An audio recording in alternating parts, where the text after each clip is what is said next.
Bienvenidos a El Noumeno de Boltzmann. Hola, bienvenidos a un nuevo capítulo del Noumeno de Boltzmann.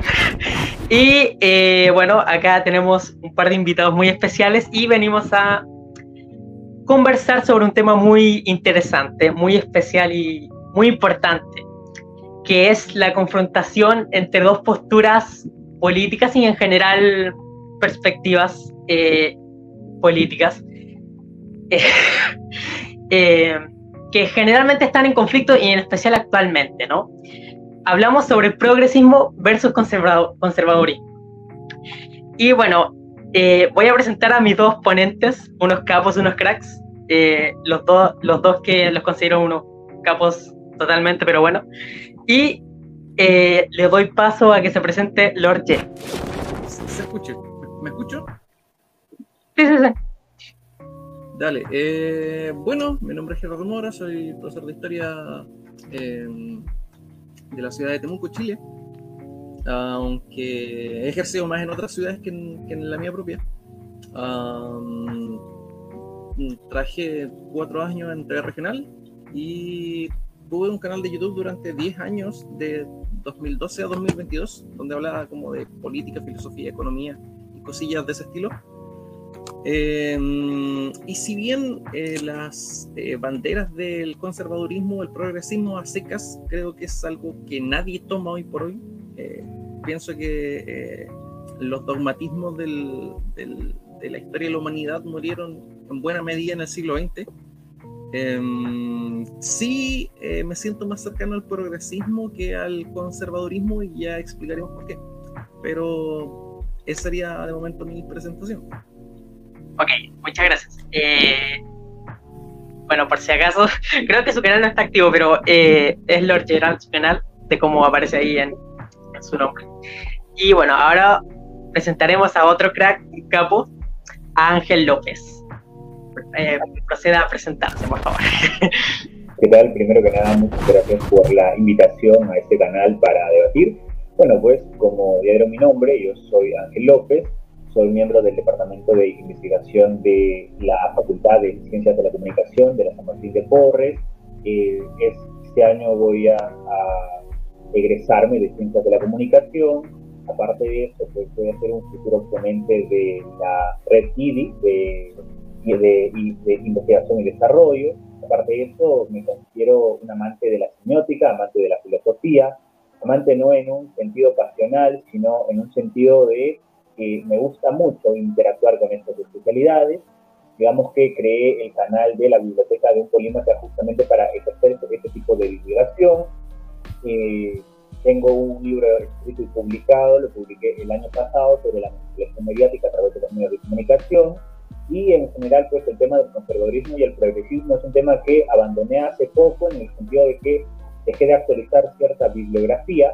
Sin embargo, este debate es interesante porque me ha permitido actualizar cierta documentación que me ha permitido, pues, esclarecer aún más esta postura, reafirmar la postura que yo tengo, que es una defensa tajante del conservadurismo, no tanto como política, sino y tampoco como una actitud, como lo diría Roger Scruton, sino pues como una metodología que se ha formalizado en los últimos años en contraste con, digamos, la pluralidad epistemológica que nació a raíz del neopositivismo, a raíz del posmodernismo, etcétera, ¿no? Considero que la metodología que propone el conservadurismo y pues digamos que podría servir como una regla positiva para direccionar correctamente todas las diferentes corrientes de conservadurismo que han surgido en los últimos años. Dígase, por ejemplo, el neoconservadurismo, que es una propuesta muy reciente que no tiene más de 10 años por lo menos en América. Pues considero que el conservadurismo como metodología es la mejor solución frente a el análisis de la realidad política, económica y antropológica. Y bueno, esa es la postura que yo voy a terminar defendiendo. Bueno, ahora vamos a comenzar y bueno, en general voy a presentar las reglas. Las reglas son bastante simples, son las típicas, ¿no? En los debates. Bueno, en primer lugar, esto va a ser más como un conversatorio informal en el sentido de que, bueno, van a chocar las ideas, pero va a ser fluido, no va a haber como secciones como aborto, etcétera, sino como va a ser fluido, van a ir surgiendo los temas en la conversación. Entonces, en general las reglas son simples, es no faltar al respeto, si se pone muy caliente la cosa, acabamos simplemente, que dudo que pase eso, así que no creo que pase. Y cuando alguien esté hablando, cuando el ponente contrario esté hablando, respetar su turno, o si quieren interrumpir, por lo menos avisar, ¿no? Como levantar la mano, no sé si está la opción acá, pero si no, simplemente como prender el micrófono y decir, también hacer como, sí, de lo que hizo Gerard ahora, levantar la mano, etcétera, así que no se preocupen. Yo creo que, ¿quién quiere comenzar? Yo creo que podría ser el lado progresista, ¿no? Así que, Gerard, presenta tu argumento o lo que quieras presentar. Voy a presentar una primera crítica al conservadurismo. Aquí Ángel me dirá si está de acuerdo con este pilar fundamental del progreso, o sea, del conservadurismo, o se considera más bien un disidente en esa área. Esta es una pregunta corta. ¿Consideras que existe una ley natural y un orden natural? Parto por ahí. Si es una pregunta corta, te respondo directamente que sí, y sí considero que es uno de los pilares fundamentales del conservadurismo y estoy de acuerdo con la noción de ley natural. Ya.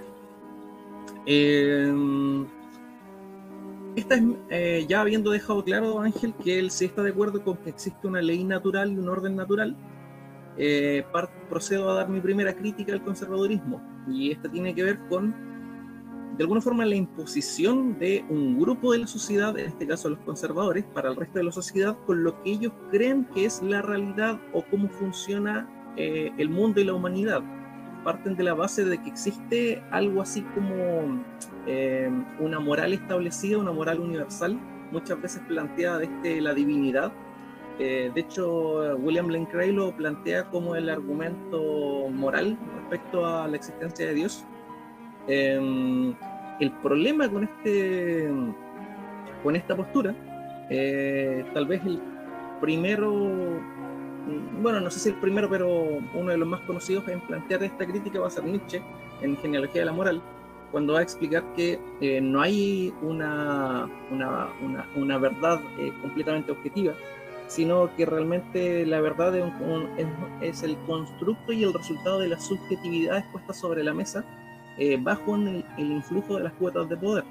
Y ahí entraría el tío Foucault a explicarnos que el poder se maneja en base a cuotas de poder, y quienes tienen mayores cuotas de poder pueden dar un mayor poder a su discurso, y eso crearía una realidad, es decir, una visión del mundo.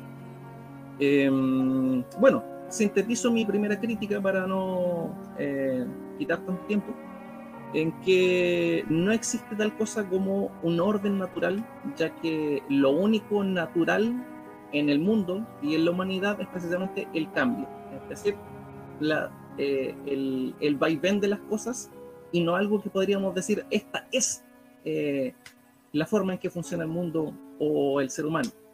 Esa sería mi primera crítica al progresismo. Perfecto, supongo que me toca, ¿no? Bueno, primero partir porque el hecho de que existe una ley universal es algo innegable. Nosotros podríamos tal vez tener problemas con la noción de ley universal si es que solamente la vemos desde la perspectiva ética. Pero cuando se habla de ley universal, se habla también en el aspecto científico y en el aspecto filosófico. En el aspecto científico, la ciencia no puede funcionar si es que no existe la proposición de leyes formales, o sea, de la lógica, a menos que nosotros supongamos que la lógica, digamos, la lógica puede ser relativa a sus autores, pero no relativa a sí misma. Por ejemplo, el principio de no contradicción, el principio de identidad, etc. Sin esto, la ciencia comprendida como una herramienta para conocer ciertos procesos fenoménicos no sería posible. Entonces, la noción de ley universal es completamente necesaria para que exista el conocimiento en tanto conocimiento. Ahora, comprendo que en este caso se está criticando la noción de ley universal entendiéndose como una ley natural en el aspecto moral y en el aspecto biológico. Acá yo podría resolver esto sin un problema diciendo que para concebir que realmente las leyes son, en este caso, consensuadas, es que ya existe una postura que es el neopositivismo, y que el neopositivismo no se pelea en nada con el justnaturalismo, en el sentido de que en sus presupuestos filosóficos pueden pelearse, pero que hoy en día podemos ver de que, por ejemplo, existe un derecho, porque recordemos que el derecho es el reconocimiento del hecho, y el hecho es que nosotros somos seres vivientes, a menos que Lord Gerard diga, no, nosotros no somos seres vivientes, somos seres no vivientes, lo cual sería violar un principio lógico. El derecho que reconoce el hecho nos dice que nosotros somos seres vivientes, y ahí es en donde nace, a través del justpositivismo, un consenso que nos dice, bueno, entonces como somos seres vivientes, ¿qué límites tienen estos seres vivientes? Entonces, primero, la ley universal es fundamental para que exista cualquier tipo de conocimiento, y la ley natural es el hecho es el reconocimiento del hecho para que el derecho exista. Yo sé que hay ciertas críticas desde el justpositivismo hacia el justnaturalismo, pero esto no se puede negar tajantemente. Por eso es que el conservadurismo, evidentemente, se basa en un esencialismo, y el progresismo se basa en un existencialismo, digamos, que presupone que la esencia de las cosas nacen de sus operaciones. Esto es completamente complicado. Ya para no extenderme demasiado, voy a resumir mi respuesta en esas dos conclusiones. La ley universal es fundamental para que exista conocimiento científico, para que exista conocimiento filosófico en el aspecto material y formal, y en el aspecto moral también, porque basta con que nosotros presupongamos que existe algo bueno y que existe algo malo, para que empecemos mediante consensos a decir, bueno, para mí esto es algo bueno y esto es algo malo, y concluir con que se inició diciendo que los conservadores imponen su perspectiva de la realidad, pero si es que nosotros decimos que imponer la perspectiva de la realidad es decir que algo es verdadero porque hemos concluido que eso es verdadero, entonces Lord Gerard estaría imponiéndonos su perspectiva de la realidad, y sería contradictorio en ese respecto. Corto mi intervención. Ok, mi turno. Respondo a tus dos respuestas. El primer problema que hay en tu primer razonamiento, que veo yo, es que estás mezclando filosofía y conciencia. Efectivamente, en ciencia existen leyes universales que tienen que ver con hasta dónde nos ha llevado el conocimiento hoy por hoy. Y esas son leyes duras, no son subjetivizables. Hasta que aparezca una ley que explique mejor la realidad, esa es la ley, ¿ya?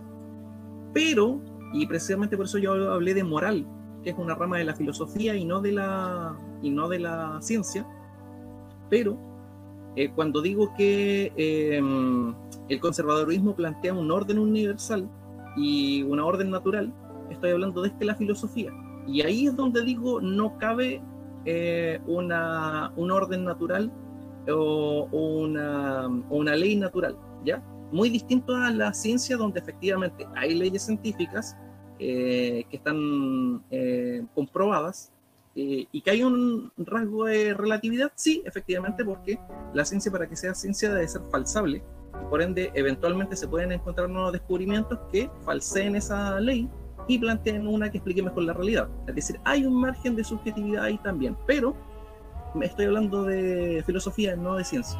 Y en filosofía no hay forma, pese a que tú me dijiste que era un hecho de que existía un orden natural, podríamos ahondar y me podrías mencionar algunas características de este orden natural para yo poder criticarla y por qué decirte esas atribuciones de lo que tú consideras que es un mundo natural o una ley natural no son así o no funcionan así. Ya, eso respecto a la primera respuesta que diste.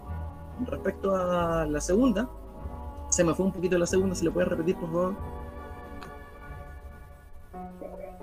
Bueno, ¿quieres que ya te responda directamente lo que nos dijo? No. Quiero que me repitas la segunda, porque diste dos respuestas, solamente respondí a la primera. Quiero responder a la segunda, pero se me olvidó un poco la segunda. ¿Cuál fue la segunda? Bueno, hice tres. La última era que si es que nosotros, o sea, no sé si te estás refiriendo a la última, pero te voy a mencionar las dos últimas. La segunda era respecto a que el derecho reconoce el hecho y por ende el hecho tiene que ser objetivamente reconocible, porque si no nosotros podríamos relativizar absolutamente todo, incluso el propio conocimiento, por el cual el conocimiento sería imposible en sí mismo. Y lo último que dije es que si es que tú defines el hecho de que nosotros al reconocer algo asumimos que es verdadero por el razonamiento que hemos aplicado, si tú concluyes que eso es imponer las ideas, pues entonces tú nos estarías imponiendo tus ideas y tu crítica al conservadurismo sería una crítica a ti mismo. Ya, voy a responder a la tercera primero, porque es la que me quedó más fresca. Yo no estoy imponiendo una realidad porque yo no estoy diciendo que existe un orden natural o una ley natural, ¿ya? Ese es el conservadurismo. Yo estoy diciendo que no lo existe. Y al no plantear yo uno, no estoy imponiendo nada, porque no estoy afirmando algo, estoy negando algo, ¿ya? Eso respecto al punto 3. Y el punto 2, si me lo pudiera repetir de nuevo para también responderlo, por favor.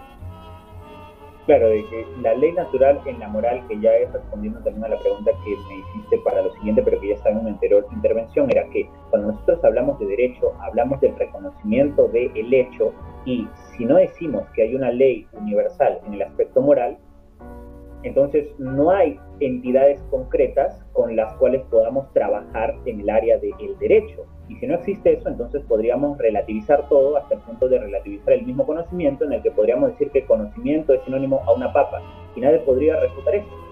Ya, perfecto. Voy a responder eso.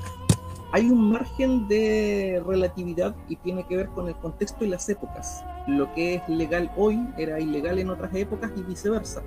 ¿Tiene que ver eso con que no había forma de crear un margen específico para hacer leyes? Sí, sí lo había, pero es mutable. Por ejemplo, el código de Hammurabi, que tiene leyes muy estrictas, como que si robas te cortan una mano, se vuelve a robar te cortan la cabeza, tiene que ver con el contexto de la época. Esas leyes responden a ese contexto, ¿ya? ¿Eran leyes objetivas? Para la época sí. ¿Eran refutables? No, porque te cortaban la cabeza literalmente. ¿Significa que ese es el patrón para siempre? ¿O que ha sido siempre el patrón para crear leyes? No. De hecho, las leyes actuales te dan a entender de que actualmente las leyes son muy distintas precisamente porque el contexto es muy distinto. ¿Significa eso que podemos relativizar tanto lo legal y lo ilegal hasta el punto de no crear ningún margen legal porque no hay una moral objetiva? No, la moral es subjetiva y por ende las leyes van cambiando con el paso del tiempo y por ende los legisladores no se jubilan nunca, sino que siempre hay legisladores y siempre se están creando y modificando las leyes porque tiene que ver con que la sociedad es mutable y no una cuestión permanente o estable.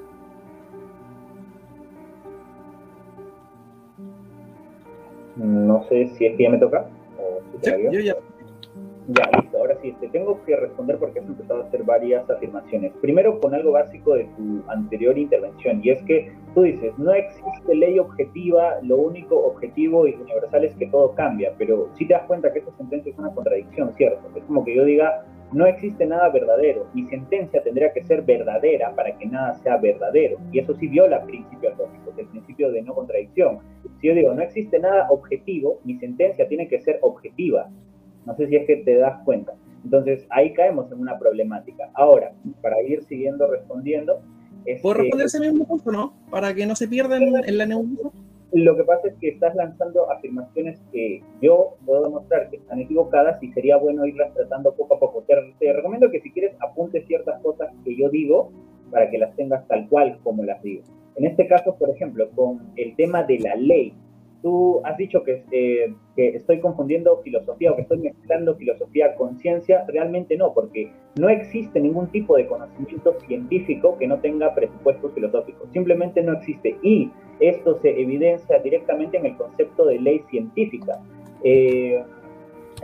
Mario Bunge, no sé si es que lo conoces, tiene un libro que dedica justamente al concepto de ley científica, en donde nos da 3 definiciones diferentes de ley científica. Por ejemplo, podemos tener aquello que define una fórmula matemática dentro de la ciencia, en este caso, por ejemplo, la ley de Newton, que sería fuerza igual más aceleración, y esto tiene que presuponer una ley, ¿cómo se llama esto?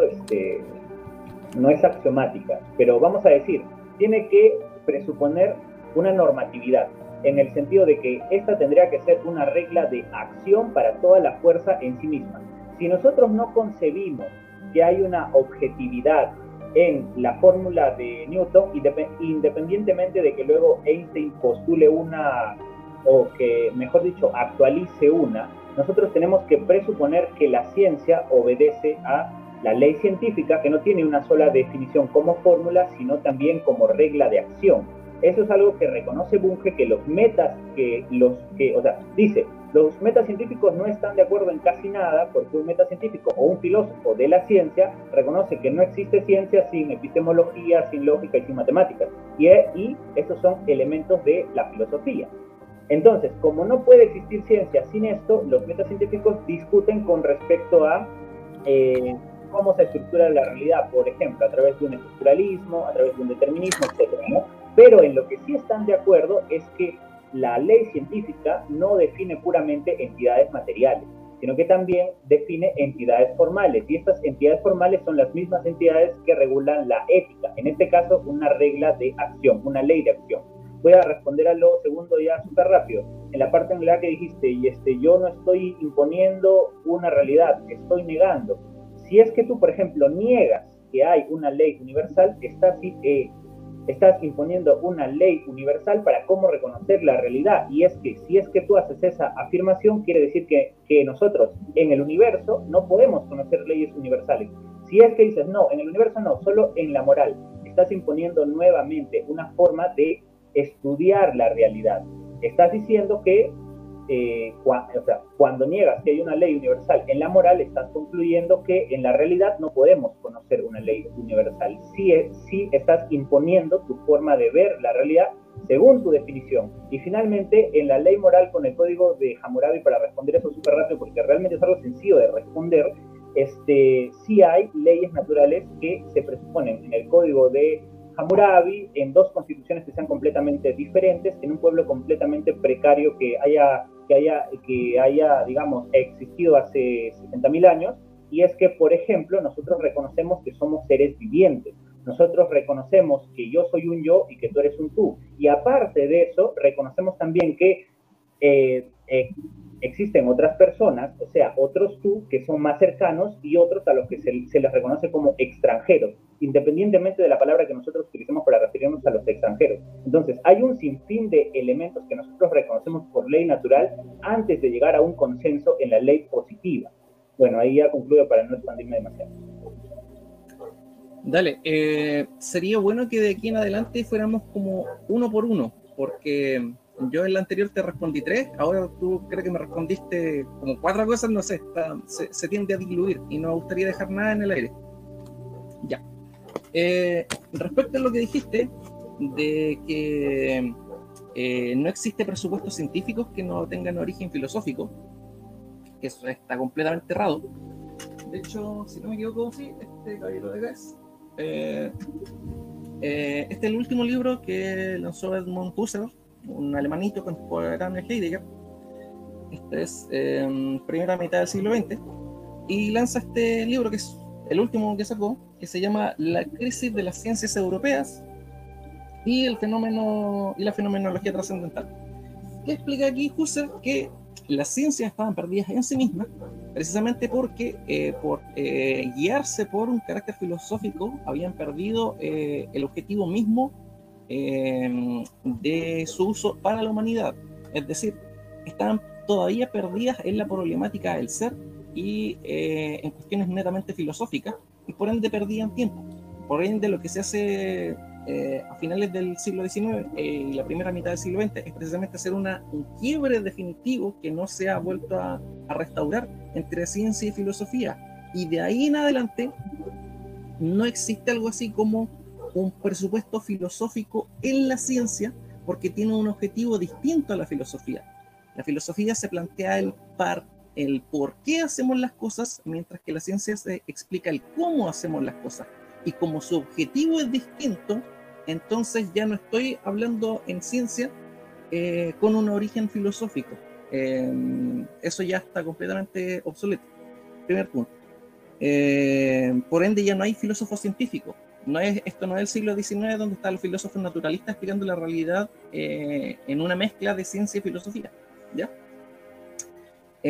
Respecto a esta mezcla que hiciste entre que yo decía que no había una objetividad clara y tú lo mezclaste con no hay verdad, que a mí me pareció una falacia de hombre de paja, porque básicamente cambiaste mi palabra de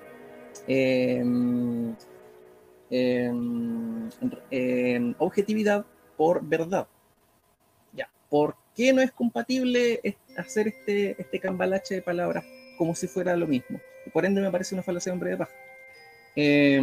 Porque yo no te estoy diciendo que no exista una verdad.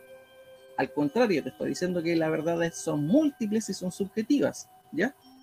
Y por lo mismo no son la verdad, no existe una verdad, existen múltiples verdades, las vamos a llamar verdades entre comillas, porque este mismo carácter subjetivo hace que realmente no sean una ley universal o un orden natural, y es precisamente lo que impide que exista algo así como una ley natural o un orden natural.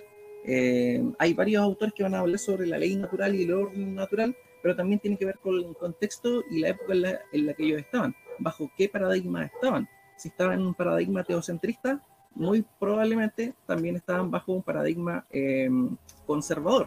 Léase el propio Hobbes y su Leviatán, que las primeras dos partes son sobre el ser humano y el Estado, y la tercera ya es sobre el Estado cristiano, y la cuarta sobre el reino de las tinieblas, que es básicamente un compendio de teología sin mayores implicancias para el mundo moderno, y razón por la cual actualmente solamente la gente recomienda leer las partes 1 y 2 de Leviatán. En resumen,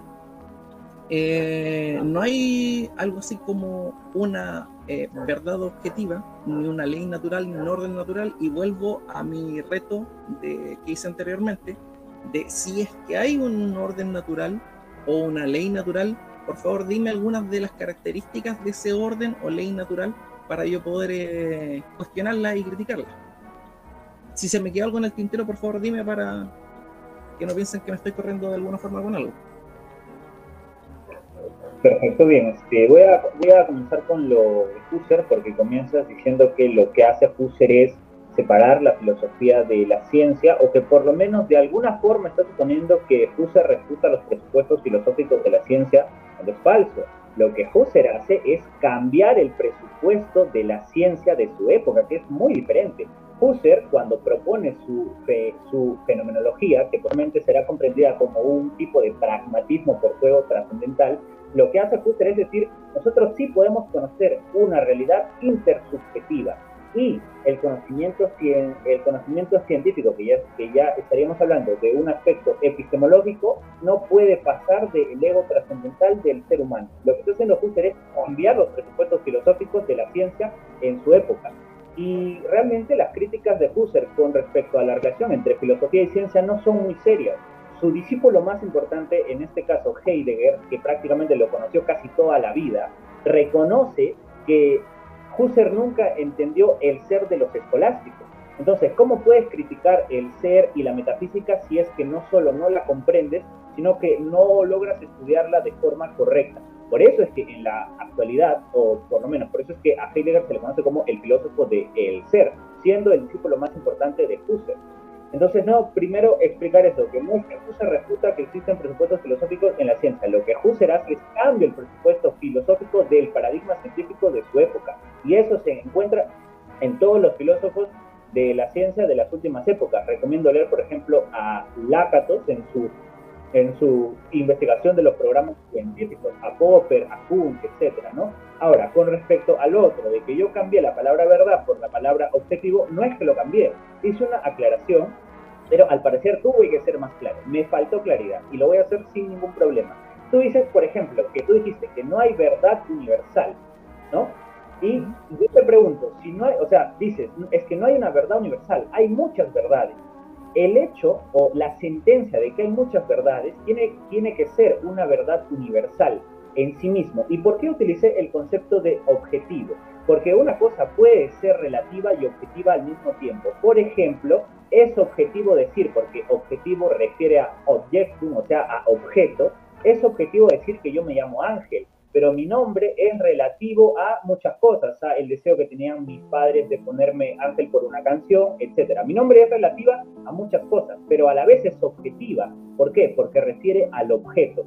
Cuando tú hablas de que hay muchas verdades y que la verdad es relativa, estás haciendo un juicio que pretende ser objetivo porque pretende tener como objeto a la verdad. Por eso, cuando tú dices, la verdad es relativa, podríamos decir que sí, sin ningún problema, que la verdad es relativa a sus presupuestos, a sus modelos filosóficos, a su teoría de verdad. Por ejemplo, existe la teoría de verdad por correspondencia. Eso podemos decir, pero el hecho de que nosotros digamos que la verdad es relativa no quita que exista una verdad objetiva de la cual toda sentencia depende. Si tú vas a decir, no hay una verdad universal, necesitas presuponer que esa es una verdad objetiva, o sea, que es una verdad que se está refiriendo al objeto formal, que en este caso es la verdad, para que tenga consistencia y coherencia lógica y para que realmente te estés refiriendo a la realidad, vamos a llamarlo en términos sencillos. Ahí acaba mi segunda intervención, que son los dos tópicos que has planteado. Dale. Respecto a que decir que no hay una verdad sería al mismo tiempo una contradicción, dices tú, porque estaría como afirmando que no hay una verdad, pero ahí se está mezclando lo que es afirmación con negación. Yo no estoy haciendo una afirmación, que fue creo que la misma confusión que tuviste delante. Estoy haciendo una... ¿cuál es la palabra? Lo contrario a afirmar. Estoy refutando algo, no estoy afirmando algo, estoy negando algo, esa era la palabra, estoy negando algo. Y como es una negación, entonces yo no tengo... O sea, ¿cuál es mi peso de la prueba por ser negación? Tú al hacer una afirmación, en este caso, la verdad, o sea, hay una verdad universal, esa es una afirmación. Entonces, tú por estar afirmando algo tienes el peso de la prueba de decir, existe una ley natural o existe un orden natural porque, y esta es la tercera vez que te reto a darme características de esa ley natural o orden natural para poder cuestionarlo. Tercera vez, así que por favor, suplico que me respondas eso. Y en mi caso no. En mi caso yo no estoy afirmando algo. Al contrario, estoy negando que exista una ley natural o un orden natural o una verdad objetiva. Una verdad universal, mejor dicho. Claro.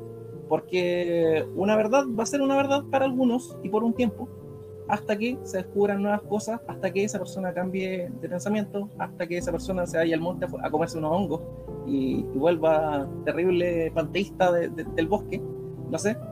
Entonces, recae en ti demostrar por qué hay un orden natural, y para que me puedas responder eso me gustaría que te remitieras a decir cuáles son estas características de esta ley universal o este orden natural para poder cuestionarla.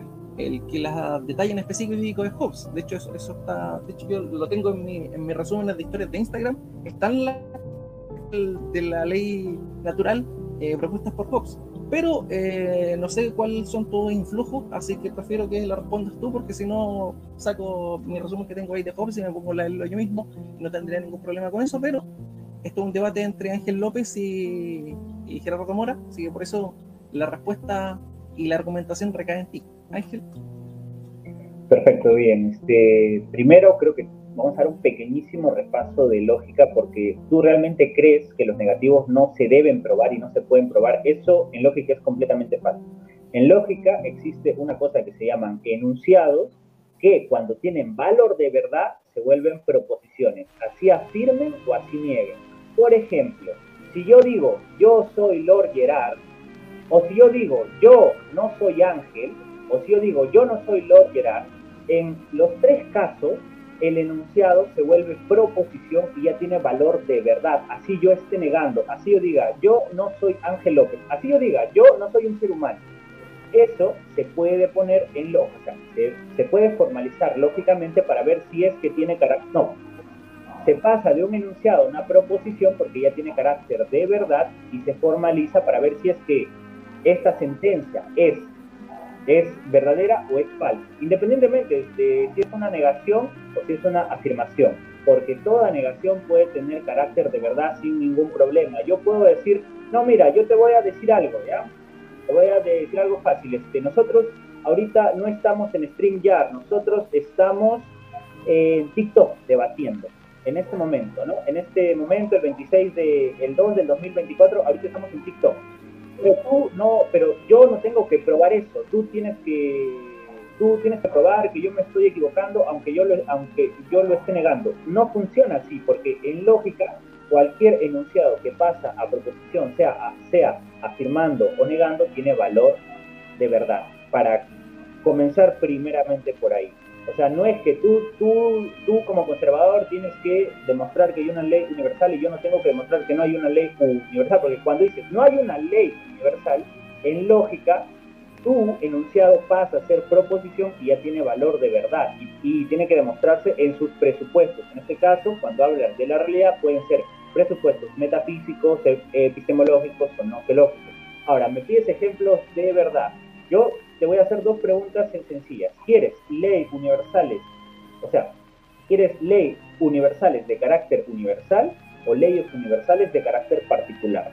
¿O quieres una de cada uno? Por ejemplo, en el sentido de la ley universal es que nosotros somos vivientes. Y en el caso particular es que nosotros estamos hablando. Te pregunto, ¿no somos vivientes y tampoco estamos hablando? Quisiera que me respondas eso.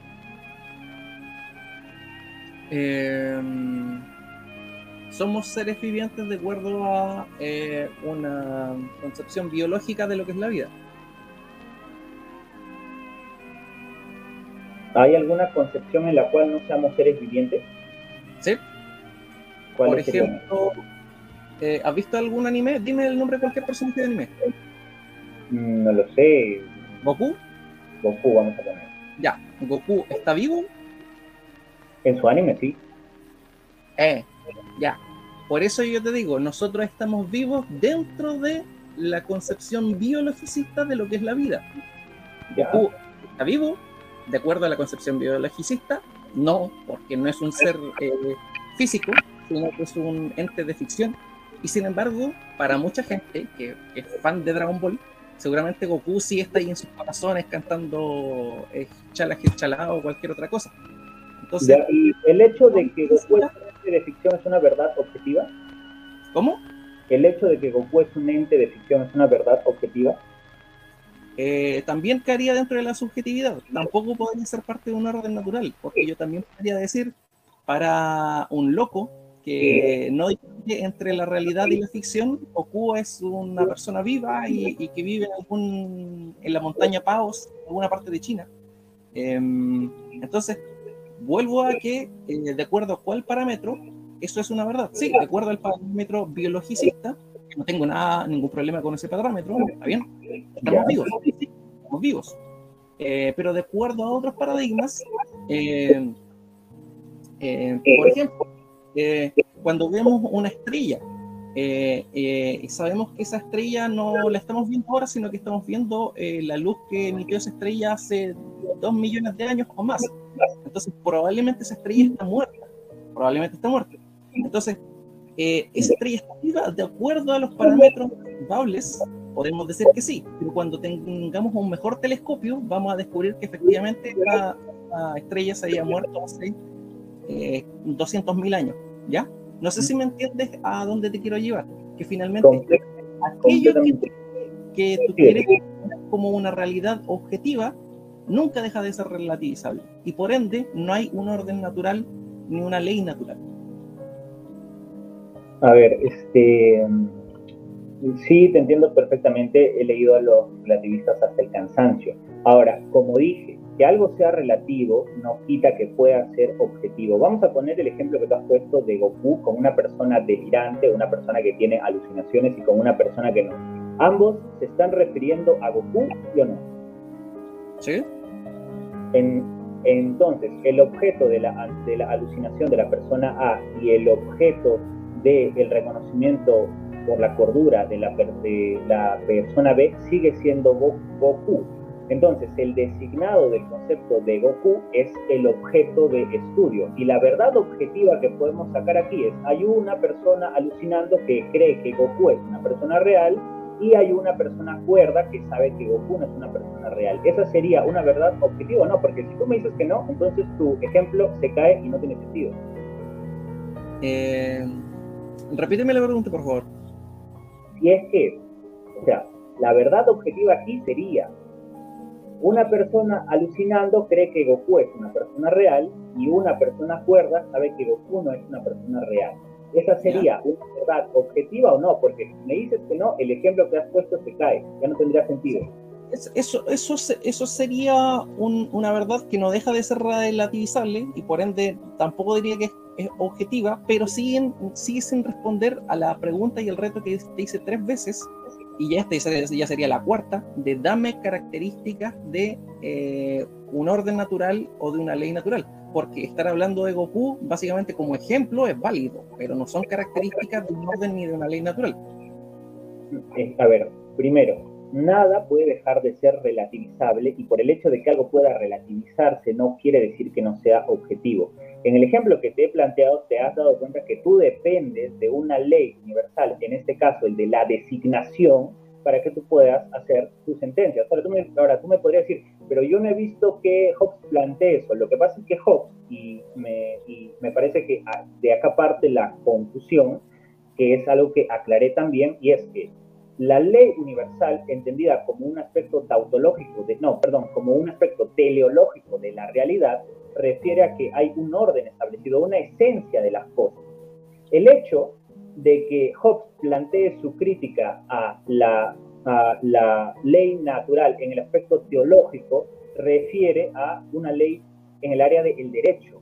En el área de, por ejemplo, no, es que acá no es que haya una ley, sino que nosotros como seres humanos llegamos a un consenso, porque el lobo es el lobo de otro hombre, llegamos a un consenso para combatir al Leviatán. Pero no podemos negar una ley universal en tanto universal, porque te acabas de dar cuenta que en tu propia sentencia la necesitas. Necesitas que sea universal la sentencia de que hay una persona alucinando, confundiendo a Goku, y una persona cuerda que sabe que Goku no es una persona real. Porque si no, nada de lo que, o sea, ni siquiera una palabra que pronuncias tendría sentido.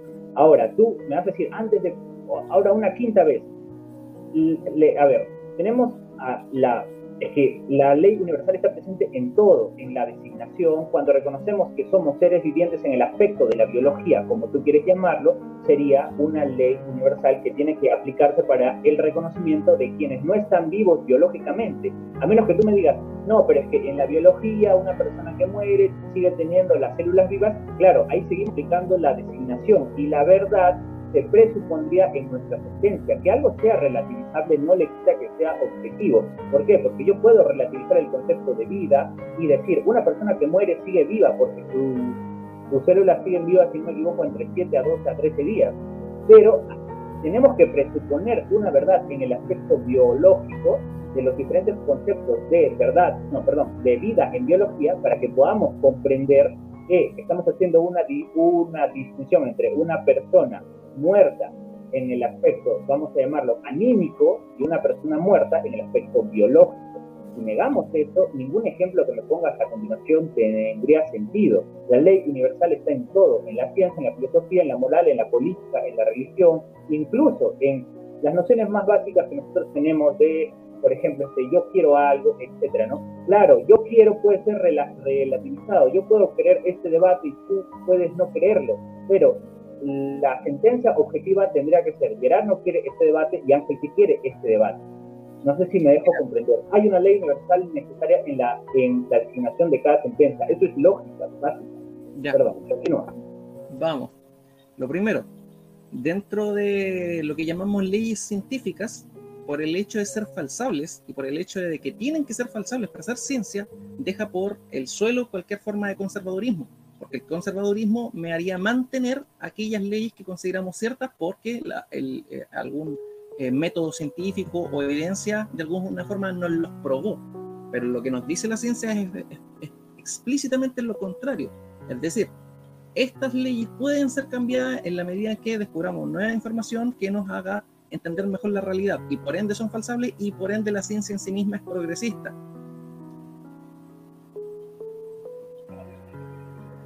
No sé si me toca. De las leyes científicas como falsables, como mutables, como cambiantes en base a la nueva experiencia y a la nueva información y a los nuevos descubrimientos. Y por ende, aquellos que promovieron el geocentrismo o el teocentrismo es lo que llamamos los conservadores. Y el problema de conservar las cosas es que siempre hay una opción que va a aparecer que es mejor que la anterior, y por ende lo normal, lo más común es que tendamos al cambio y no a mantenerlo. Y eso no significa que la sociedad no haya hecho grandes esfuerzos por conservar algunas cosas de su estratificación social. No por nada la monarquía duró miles de años, no por nada el feudalismo duró también miles de años, pero eventualmente la sociedad se abrió a los cambios, se abrió al progreso, a las mejoras, y eso es ciencia, y eso es parte de lo que es el progresismo. Ahora, si tú me puedes decir, el conservadurismo propone el cambio, yo te diría, no sé qué tipo de conservadurismo defiende entonces.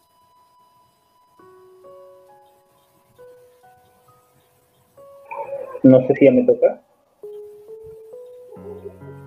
¿Ya me toca o qué pasa? Sí. Vale. Ya. A ver, bueno, te tendría que hacer una pregunta, ¿no? Tú dices, las leyes científicas tienen que ser falsables para hacer ciencia. Yo te preguntaría, ¿eso es una verdad objetiva? No tienes que responderme, porque yo sé que vas a decir, no, porque eso puede relativizarse. Claro que puede relativizarse, pero cuando se habla de una verdad objetiva, es de una sentencia que está refiriéndose a un objeto. De ahí viene objetivo. Entonces, tú estás hablando de una verdad que se está refiriendo a el paradigma científico. Ahora, el conservadurismo no es, digamos, una perspectiva que busca conservar todo como en el siglo I.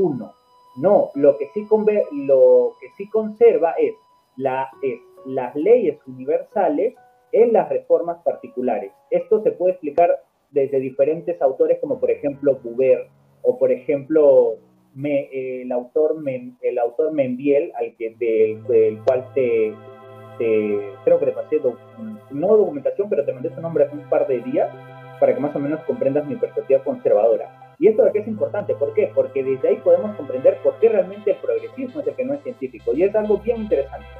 Lo que es el conservadurismo, o mejor dicho, el proceder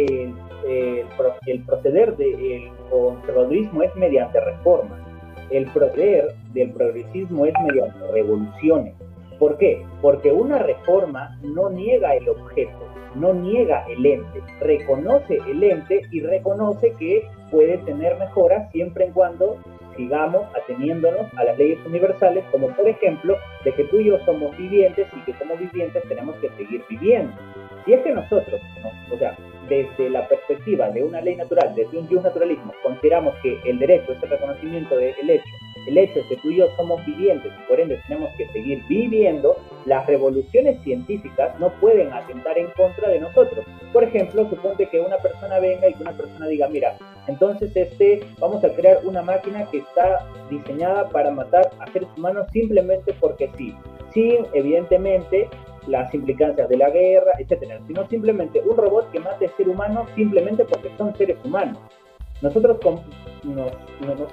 al defender una ley universal, y estoy seguro que tú estarías de acuerdo conmigo también, en el que el hecho de que seamos seres vivientes reconoce el hecho de que tenemos que seguir viviendo, sabrías que estaría mal crear una máquina para que nosotros sigamos muriendo. Pero ¿qué pasa si yo te digo, no, vamos a crear una máquina para acabar con la pobreza mundial? Evidentemente hay un cambio en las singularidades de la tecnología, como diría Martin Buber, y este cambio es a la tecnología. El problema es que nosotros estamos viviendo en un postmodernismo, y el problema del postmodernismo es que hay, digamos, un capitalismo extremo, y ya las personas no piensan, digamos, en su prójimo, sino pues que piensan en su bolsillo. Como lo diría Leuridan, estamos viviendo en la época del individualismo. Entonces, primero, ¿no? El tema de que la ciencia sería progresista. No, la ciencia el progresismo es revolucionario, y como revolucionario niega la esencia de las cosas, porque para que haya una revolución tienes que cambiar de facto las cosas, tienes que acabar con el anterior régimen y proponer un nuevo régimen de cero. En cambio, acá puedes leer bastantes autores como por ejemplo Bachelard o Víctor Mora, que son autores que hacen una distinción en la ciencia de los métodos, que es la metodología científica, que hace una distinción de el paradigma crítico y el paradigma reaccionario. Tiene otro nombre, no es el paradigma reaccionario, es el paradigma conservador y el paradigma crítico. Y en el paradigma conservador incluye, entre otros, a Bunge, por ejemplo. Y Bunge es uno de los filósofos de la ciencia más importantes del siglo XXI. Entonces, el conservadurismo es más afín a las ciencias porque no te niega el objeto que estamos conociendo. El progresismo sí. El progresismo te dice, no, tú eres lo que quieres ser. Tú eres lo que tus operaciones te dicen que eres. Tú eres lo que con tu lenguaje construyes, etc. Y así podríamos repetir un sinfín de escuelas progresistas que lo que hacen es relativizar al objeto. Cuando eso es, si es que profundizamos en lógica y en metafísica, imposible. No puedes relativizar, o sea, puedes relativizar al objeto en tanto sus designaciones, pero no el objeto al cual te estás refiriendo en sí mismo, porque no podrías hacer ciencia simplemente si es que haces eso. Ya, ¿me toca? Sí. Ya. Creo que aquí me la dejaron en bandeja de plata, así que no puedo no decir algo.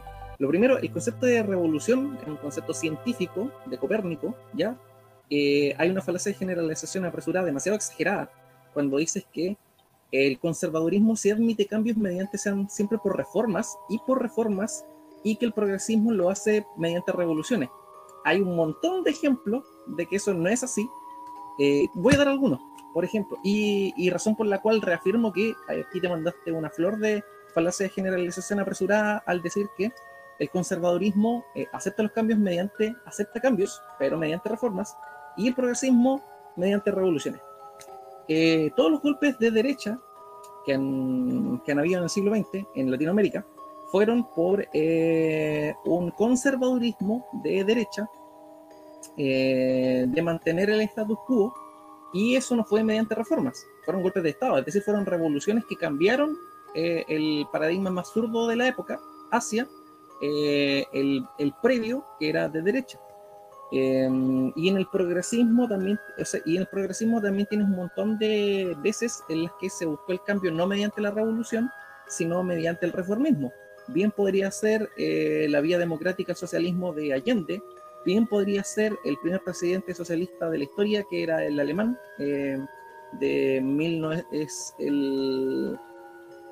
no recuerdo ahora mismo el nombre del presidente, pero lo pueden googlear como el primer presidente de Alemania, que era del Partido Socialista, y no llegó mediante una revolución, sino mediante reformismo. Podríamos hablar de Pepe Mujica, podríamos hablar de Michelle Bachelet, podríamos hablar de una serie de presidentes que han hecho cambios hacia la izquierda, no mediante revoluciones, sino mediante reformismo desde el progresismo. Así que graso error en señalar al progresismo como igual revoluciones y al conservadurismo como igual reformas, o reformas moderadas o no tan moderadas, porque claramente los golpes de Estado de derecha que han habido en la historia de Latinoamérica te muestran que eso no es así. ¿Ya me toca? Sí. Bueno, Sí. Diciendo que prácticamente eres tú el que me lo ha dejado en bandeja de plata por completo. ¿Por qué? Porque has aplicado lo que se conoce como un non sequitur, que es que no se sigue. En este caso, el hecho de que hayan habido presidentes de izquierda que han entrado democráticamente no se sigue a que el fundamento de su movimiento, y recuerda que estamos hablando de progresistas, necesariamente, pero a ver, vamos a presidentes de izquierda, que, entre otras cosas, ¿qué los harían, por ejemplo, de izquierda? Seguir la doctrina marxista que dice que la sociedad tiene que cambiar drásticamente, el proletariado tiene que levantarse sobre la burguesía y tiene que haber un cambio crucial en, digamos, las dinámicas de poder, ¿no? Ahora, eso es un non sequitur. El hecho de que un presidente entre democráticamente no se sigue a que los fundamentos de su movimiento cambien. ¿Por qué? Porque, por ejemplo, cuando estos dictadores de derecha, en este caso, tú dices que han sido del Partido Conservador, pero a ver, sí, más o menos vamos a poner unos cuantos ejemplos, como No, por ejemplo... porque eran militares, por ende no tenían un partido. Ya, bueno. Eran ideas conservadoras. Ya, que no eran militares, pero eran bien conservadores. Cuando entraban al Estado, lo hacían generalmente con la consigna de Dios, patria y familia, esta famosa frase de, tú sabes a quién me estoy refiriendo, no sé si es que sea censurable decir su nombre en YouTube, como también lo es del bigotito de Alemania, pero justamente estos golpes de Estado se hacían con la noción última de preservar las tradiciones. En el cambio de los políticos de izquierda, y bueno, yo no sé si es que Mujica sea un buen ejemplo, porque Mujica ha admitido públicamente que él no aplica 100% políticas o que él no aplicó 100% políticas de izquierda. Cuando los presidentes de izquierda han entrado, ha sido con la noción de hacer una revolución en el status quo, no para regresar a un tradicionalismo religioso y familiar. Entonces, realmente... no sé si es que te das cuenta, o sea, y yo comencé haciendo la distinción en metodología de la investigación de el paradigma conservador y el paradigma crítico, pero si es que tú quieres llevarlo al plano político tampoco te favorece, porque como dije, el hecho de que hayan habido políticos de izquierda que han entrado al poder de forma democrática no se sigue a que la izquierda y el progresismo, estamos hablando de progresismo, en sí mismo no sea revolucionario, porque tú no vas a ver a un presidente progresista que haya entrado democráticamente para que diga, bien, ahora vamos a defender a Dios, patria y familia, a menos que sean estos políticos raros de Canadá que se hacen llamar a sí mismos conservadores y progresistas, ¿no? Que ellos realmente venderían su alma al mismísimo diablo. Pero no sé si, o sea, no sé si es que me entiendes, de que no vas a ver a un político progresista entrar y decir Dios, patria y familia, adiós ideología de género, adiós aborto, adiós todo. No, ¿por qué? Porque el progresismo en sí mismo es revolucionario, a diferencia del conservadurismo. Acá hay otros autores que no son necesariamente de un partido fijo, en metodología de la investigación, que incluso son más críticos. Yo no soy tan drástico en eso, pero hay otros que dicen el progresista no puede hacer ciencia. Directamente dicen eso. Yo no creo eso, yo soy sincero, yo no creo eso, pero o sea, para que te des cuenta cómo es que se encuentra actualmente el paradigma dentro de la metodología de investigación, hay críticas tajantes con respecto a la libertad, incluso hay, digamos, pequeños foros en donde hay quejas con respecto a lo que el progresismo le ha hecho a la metodología de investigación, y podría hacer un video de esto sin ningún problema. En este momento no me acuerdo cómo se llaman, pero hay congresos de biólogos que hacen críticas en congresos de que por culpa de la ideología de un país no pueden hacer ciertas publicaciones o ciertas investigaciones porque o lo censuran o lo denuncian. Entonces, realmente, el progresismo es revolucionario en sí mismo, aunque sus presidentes hayan entrado democráticamente, aunque sus militantes vayan y digan, no voy a votar, no voy a quemar la plaza central, porque al final importa los presupuestos de lo que están defendiendo, no sus actos. Por ejemplo, yo podría decir, yo soy un satanista y ir a misa, y tú podrías, mira, yo podría ser un satanista y ir a misa, y tú podrías decir, yo te voy a demostrar que los satanistas van a misa.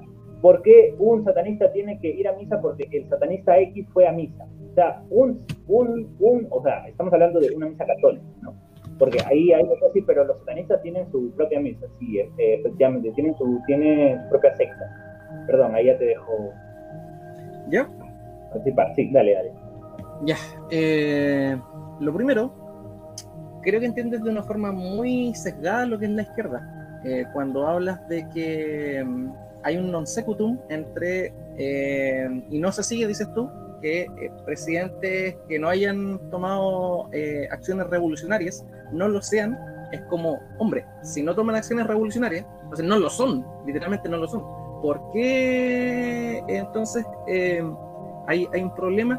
Porque todavía se entiende, por lo que acabas de explicar, a la izquierda como el marxismo tal vez del siglo XX, ni siquiera del siglo XX, de la primera mitad del siglo XX. Hay un suceso que se llama el Mayo francés, cuando se rompe la estructura en lo que llamamos teoría de los movimientos sociales de la lucha de clases. ¿Por qué? Porque la lucha de clases eran los proletarios contra los burgueses, los de arriba versus los de abajo, y el Mayo francés lo que hace es romper esa estructura, porque ahora son los estudiantes los que están protestando, y en un primer momento no los están apoyando ni los proletarios ni los burgueses. Después se van a sumar los proletarios a la demanda estudiantil. Pero de ahí en adelante las luchas estudiantiles ya no van a ser, las luchas sociales ya no van a ser unidireccionales, sino que van a ser multicausales. O sea, pueden ser indigenistas, protectores de la tierra al mismo tiempo, pueden ser pro cannabis y al mismo tiempo pro aborto, pueden ser pro esto, de derecha pueden ser pro choice y pro familia, etc. Entonces, los movimientos sociales ya no son unicausales, y por ende la izquierda ya no es aquella caricatura que hiciste tú antes de que, bueno, es que lo que importan son sus presupuestos y no sus obras. Ahí yo difiero completamente, y porque lo importante es las obras, no su presupuesto ideológico, que es la razón por la cual Pepe Mujica, pese a su adoctrinamiento que tuvo durante su formación, decidió no implementarlas. Por lo mismo, Boric, teniendo el capital ideológico que tiene, no implementa todo lo que él quisiera implementar. Hay que recordar que el mayor crecimiento económico de la historia de Chile se obtiene en los gobiernos de concertación, que son gobiernos de la izquierda o de centro izquierda, y tiene que ver con que ellos acotaron su margen ideológico para contextualizarse a lo que estaba en el momento. Entonces, a diferencia de lo que tú señalas, que lo importante son los presupuestos ideológicos y no las obras, muy por el contrario, yo digo que son precisamente las obras las que le dan sentido a que esta sea no una izquierda doctrinaria, sino una nueva izquierda. Y no hay una nueva izquierda, sino que hay múltiples nuevas izquierdas. La izquierda es una cosa muy difusa hoy por hoy. Y por lo mismo sigue siendo...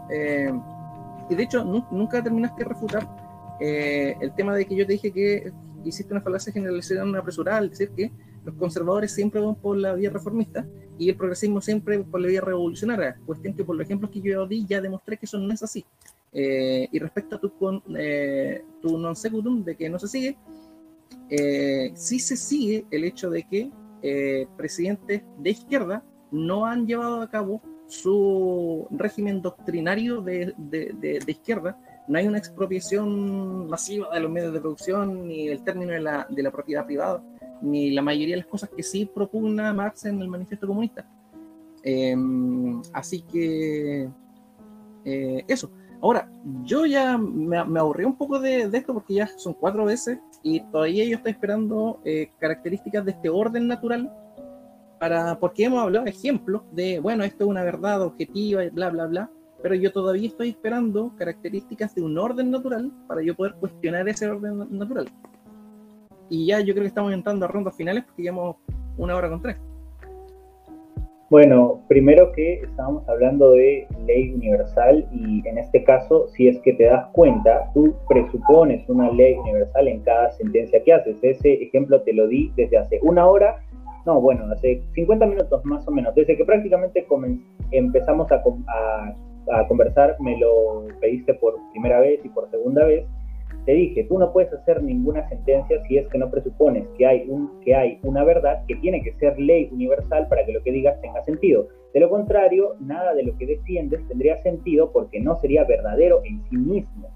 Estamos hablando de en sí mismo porque es objetivo, porque estás refiriéndote a un objeto.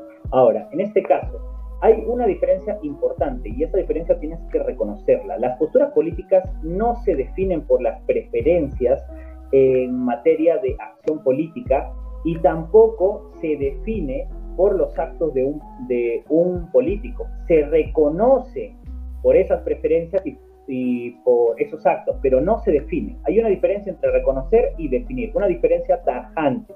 Porque si no, podríamos decir que un anarcocapitalista, que una persona que se hace llamar a sí misma militante comunista es anarcocapitalista porque un día fue y decidió votar por Milei.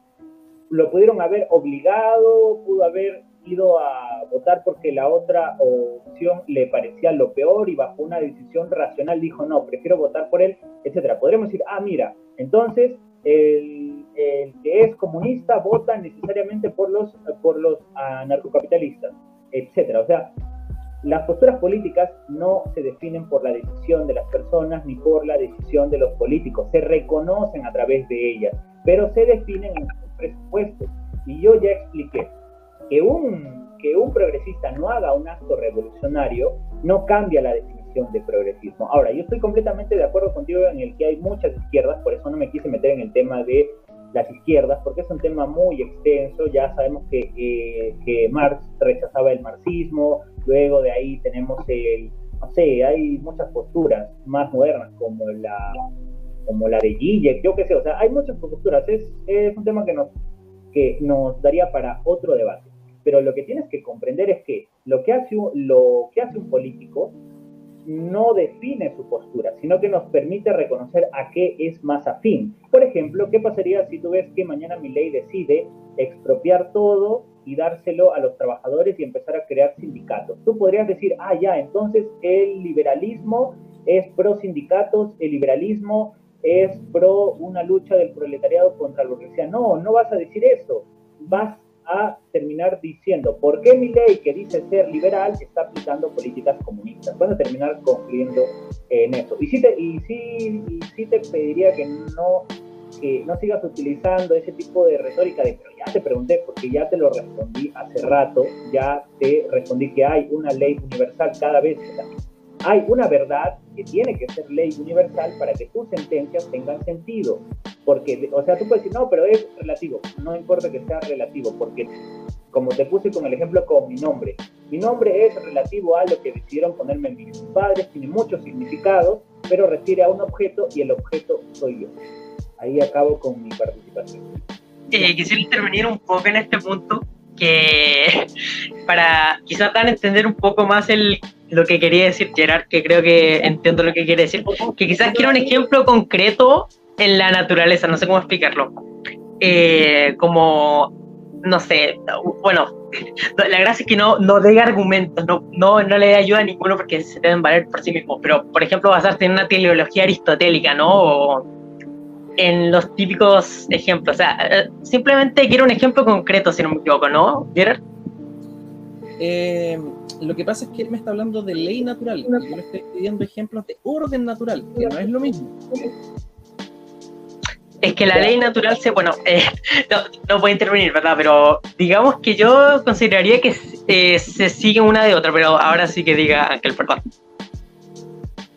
Claro, o sea, lo que dice Daniel es cierto, solamente que ahí sí Daniel te haría una pequeña precisión, y es que tú dices, él te está pidiendo un ejemplo concreto en la naturaleza, pero yo te preguntaría, ¿acaso el hecho de que estemos conversando no es un hecho concreto en la naturaleza? Es un hecho concreto, y el ejemplo que yo estoy colocando parte de nuestra conversación, que él tiene que darse cuenta que ninguna sentencia que da tendría sentido si él no presuponiera una verdad a la hora en la que hace esos cambios para relativizar, y que esta verdad tiene que ser una ley universal. Pasamos de que, vamos a llamarle ley universal, ley natural, como dice, eso se sigue a un orden natural, por algo tan sencillo como que si yo te digo de que, por ejemplo, tiene que haber una verdad objetiva, quiere decir que el hecho de que no exista de que no pueda existir, acá ya estamos hablando de modalidad, el hecho de que no pueda existir una verdad objetiva es parte de esa ley, porque hay un imperativo que no permite que no haya verdades que no sean objetivas, hay un imperativo que no permite que nosotros dejemos de ser hablantes. Ahora, evidentemente, no, pero ¿qué pasa si yo me muero mañana? Bueno, en este momento, en este preciso momento y en estos precisos segundos, yo estoy hablando, soy un hablante, y voy a haber sido un hablante por toda la eternidad, así toda la humanidad desaparezca. Por eso, como bien dice Daniel, tenemos una ley universal que se reconoce en la naturaleza, por eso es ley natural, y que establece un orden natural a través de la esencia de las cosas. La esencia, por ejemplo, de ser un humano, de ser un hablante, etcétera, ¿no? Y eso se encuentra también en la esencia de la verdad, de que sí, se puede predicar de muchas formas sobre una cosa, pero al final te estás refiriendo a una cosa en sí misma. Y bueno, pues, o sea, a eso es a lo que me refería. Y Daniel, como te digo, yo os he estado dando ejemplos naturales, a menos que digamos que el hecho de que estemos conversando no es algo natural, es algo natural, a menos que digamos que la verdad no es algo natural, y es algo natural, en el sentido de que se manifiesta en la naturaleza, y la naturaleza no es solamente física. Ya, espérame. Dale, Sí. Perdón. Ahora son 2 contra 1. ¿Qué pasa acá? No.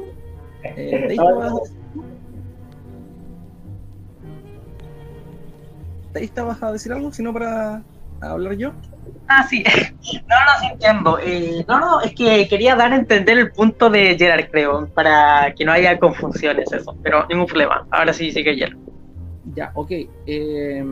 Como decía Teísta, yo igual estaba esperando como algo más específico de el orden natural estipula estas cosas específicas. Algo así estaba esperando de tu parte, Ángel, para yo decir eso, pero no quedaron esos postulados encima de la mesa como para poder entrar a criticarlo. Respecto al tema de que estamos hablando dentro del planeta y eso es natural, sí, técnicamente nada es antinatural porque somos, digamos, una extensión de la naturaleza misma. Somos animales más evolucionados y ya, por ende, nada es antinatural propiamente tal. Y como nada es antinatural y todo es natural, entonces no hay una ley o un orden natural porque todo es natural. Y ya que el todo involucra el caos, es decir, todas las posibilidades habidas y por haber, entonces se vuelve a refutar la idea de que pueda existir un orden natural porque nada es antinatural. A ver, sí, entiendo más o menos lo que estás intentando hacer, y nuevamente, si todo es natural, y cuando decimos que todo es natural estamos hablando de que todo es el conjunto de sus partes. Cuando hablamos de partes, hablamos de que podemos reconocer que yo soy un ente, tú eres un ente, esta computadora es un ente. Entonces, hay una ley universal que nos permite diferenciar a la computadora en su composición de computadora de Ángel en su composición orgánica. Ahora, tú dices, todo es el caos, eso es completamente falso. El tema de la entropía ha sido actual. Bueno, es algo reciente. El tema de todo involucra el caos, no que el todo fuera caos. Claro, podríamos decir que involucra el caos. La postura más sólida que estudia el caos, en este caso es la entropía, ha sido actualizada hace poco, y de hecho hay una postura y hay un argumento muy interesante a favor de la existencia de Dios que se sirve de la hipótesis Gaia, que es una conclusión que se saca de la entropía, que dice, la entropía permite que haya vida en el planeta Tierra, y esto ya es, no me acuerdo las fórmulas en ese momento, creo que era mayor caos te da más orden, menor caos te da más desorden. En este caso, el planeta Tierra, si no me equivoco, es más caos te da más desorden, menos caos te da más orden, creo. Bueno, el punto es que se supone que hay vida en el planeta Tierra debido a que el planeta Tierra genera entropía y la arroja al universo. Y es que nosotros conocemos eso como verdadero. Si la entropía está en el universo porque la entropía tiene que ver con matemática y estadística. Así que básicamente no es que la Tierra genera entropía, de hecho fue muy chistoso como decir. Pero es que la entropía es per se al universo, está en todo el universo. No tenemos aquí en el planeta máquinas de entropía que escupan entropía para afuera. Son posibilidades, son probabilidades que están chocando constantemente entre sí y dan la posibilidad de la creación de cosas. De hecho, uno de los argumentos de la existencia de Dios no tiene que ver con la creación propia de la vida, sino con el tiempo en que se generó la vida, y tiene que ver con que es demasiado improbable que la vida se haya generado dentro de los tiempos que tuvo en la Tierra para generar vida, y ahí es donde se atribuye a una mano inteligente, que es el postulado de Darwin, cuando en su autobiografía señala que uno de los argumentos más acertados que él considera sobre la existencia de Dios no es como una mente creadora, sino como una mano organizadora, reorganizadora y más que hacedora, es decir, es un dirigente de esta matemática más que un hacedor en sí mismo. Es una forma de entenderlo. En todo caso, yo no soy Darwin, así que tampoco voy a defender su postura,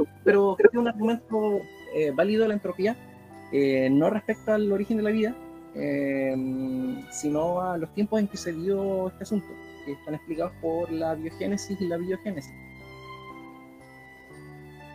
Ya, bueno, si es que dices que la entropía es matemática o que depende de las matemáticas, te vuelves a meter otro disparo en el pie, porque las matemáticas no existen sin leyes universales, que en este caso se conocen como axiomas. Te menciono uno: la teoría axiomática de conjuntos, o el teorema axiomático de conjuntos, dependiendo de con qué autor lo estés leyendo, te dice que hay una ley universal que lo que hace es dividir los conjuntos de un todo, que fue lo que expliqué incluso en mi anterior intervención. Entonces, si es que tú dices que la entropía es matemática o depende de las matemáticas, pues hay ley universal en la entropía, y obviamente que la hay. ¿Por qué? Porque, y esto de que la Tierra no es una máquina de generar entropía, eso no es algo que yo me esté sacando del bolsillo, es una conclusión a la que se llegó hace poco más de 10 años. Hoy se ha actualizado el conocimiento que se tiene sobre la entropía, pero sí recomendaría repasar, por ejemplo, las teorías modales que parten de hipótesis extintas como la hipótesis de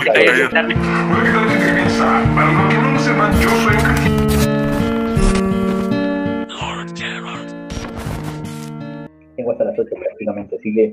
Oh, no, ya entiendo. Perdón, a ver, lo que daría, es que sé que los dos están acotados de tiempo, ¿no? Por lo menos Ángel. Entonces, lo que daría sería como un ejemplo en sí más concreto. Es que sé que no puedo ayudar, pero daría el típico ejemplo del árbol, ¿no? O de teleología, llegar así como a un orden, no sé cómo explicarlo. O del átomo, por ejemplo. Tardaría mucho tiempo, claro, hablar de los componentes del átomo. El problema es que yo no defiendo que el argumento del átomo sea suficiente para convencer a una persona de que hay leyes universales en el aspecto científico, porque hay diferentes teorías del átomo y yo las conozco y algunas son incluso contradictorias entre ellas. Entonces una persona podría replicar, no, pero y tal teoría de átomos, yo no considero. O sea, yo considero que la forma más digamos, más evidente de darnos cuenta que hay una ley universal es cuando hablamos, porque cuando hablamos y cuando queremos relativizar las cosas, nos damos cuenta que presuponemos una verdad para que dicha relativización tenga sentido. La simplificación es que soy semiótico, pues tienes que comprenderlo. Está bien. Responder rápidamente. Antes de irme, Ángel había dicho que yo me disparaba en el pie porque si yo postulaba la entropía y está basada en leyes universales, y ahí hay un disparo de él en el pie, porque una ley universal se refiere a una ley científica, y una ley natural, que es lo que está defendiendo él, y que no es lo mismo que una ley científica o una ley universal, tiene que ver con estructuras básicas que existen per se, que son como lo natural, lo normal, y que hay varios autores que las establecen y dicen las leyes naturales son esta. El orden natural se basa en esto. Esa es la especificidad que buscaba en Ángel desde el principio. Pero bueno, eso, repito, no me disparen en el pie porque él habla de leyes universales, y las leyes universales no son lo mismo que las leyes naturales. A ver, sí, estoy de acuerdo en que las leyes universales no son lo mismo que las leyes naturales, pero las leyes universales no son científicas. Las leyes universales son formales. Y la formalidad es una parte del conocimiento. El conocimiento se divide en conocimiento formal y conocimiento material. Y por eso es que las matemáticas dependen de axiomas que son formales. Por eso es que te mencioné la teoría axiomática de conjuntos. Por eso es que te hice esa escala de reconocemos una ley universal y por ende una ley natural, porque suscita en la naturalidad, o sea, en la materialidad de las cosas. Por eso es que dije, estamos hablando. Y finalmente llegamos a un orden, porque una ley genera un orden, porque para que haya ley también tiene que haber el reconocimiento de las identidades con las que se está trabajando. Si hablamos de matemáticas, podemos hablar, por ejemplo, del postestructuralismo ante Rennes. que nos postula que el universo no puede estar compuesto puramente de entidades materiales. Y ahí es en donde entran las entidades formales, y aquí hay un debate tremendo en la filosofía de las matemáticas que intenta postular a los objetos matemáticos como una especie de emergentismo matemático o ficcionalismo, que acá hay teorías rebuscadas. El punto es que la ley universal es superior, en este caso, a la ley natural, que, bueno, no superior, digamos, es el orden natural es consecuencia de la ley natural y la ley natural es consecuencia de las leyes universales que son formales. ¿Por qué? Porque la ley universal se puede encontrar en la moral, se puede encontrar en los presupuestos científicos, se puede encontrar en la política, en la religión, etcétera, etcétera. Por eso se llaman leyes universales, no porque estén abarcando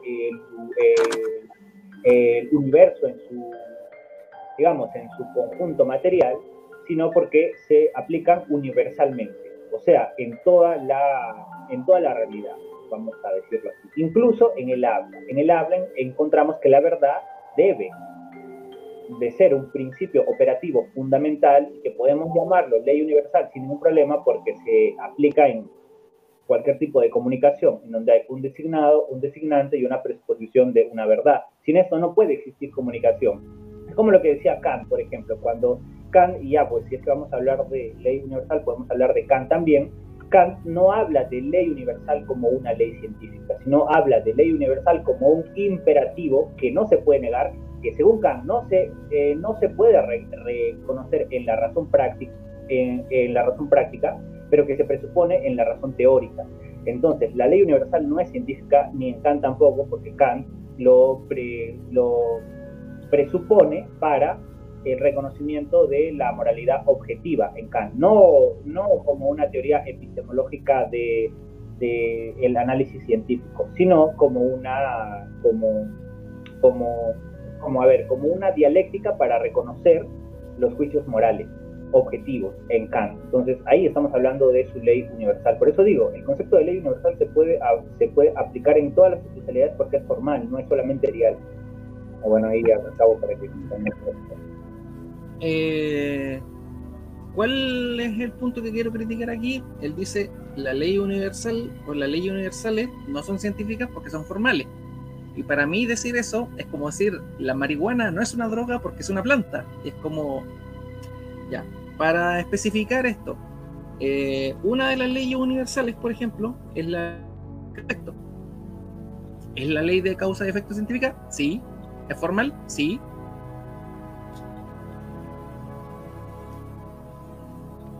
A ver, lo que haríamos si es que te damos la razón a ti sería pues negar todo el conocimiento de la filosofía científica en los últimos años. ¿Por qué? Porque estaríamos diciendo que ley científica es sinónimo a ley universal. Ahora, la causa... No es lo mismo, no es lo mismo. Creo que es una confusión tuya. Bien, partimos de que no es lo mismo. Sí. La ley de causa y efecto no es una ley científica, es una ley metafísica, porque no hay una especialidad científica que pueda estudiar la causa y efecto sin presuponerla. En este caso vamos a utilizar la división de Bunge, de ciencias fácticas y formales, todas presuponen la causa y efecto, porque simplemente para hacer una oración tiene que existir causa y efecto. Entonces, la causa y efecto no es una ley científica, es una ley universal. Repito, es una ley universal, es una ley formal y es científica, porque la mayoría hay un montón de presupuestos que parten de la ley de causa y efecto para explicar cuestiones científicas. Que tienen un origen filosófico, obvio que tienen un origen filosófico, pero están aplicadas a ciencia y están dentro de la ciencia. Que son previas a la ciencia, sí. La ciencia es hija de la filosofía, sí, pero siguen siendo científicas. Si no fueran, de hecho, es cierto que fueron leyes universales antes de ser científicas, pero actualmente son científicas, y si no tuviera una comprobación científica de esas leyes, de hecho ya habrían dejado de ser leyes universales, porque actualmente lo que pesa para esto, y expliquemos aquí que la comprobación científica no es solamente por el método científico, sino que también mediante razonamiento filosófico.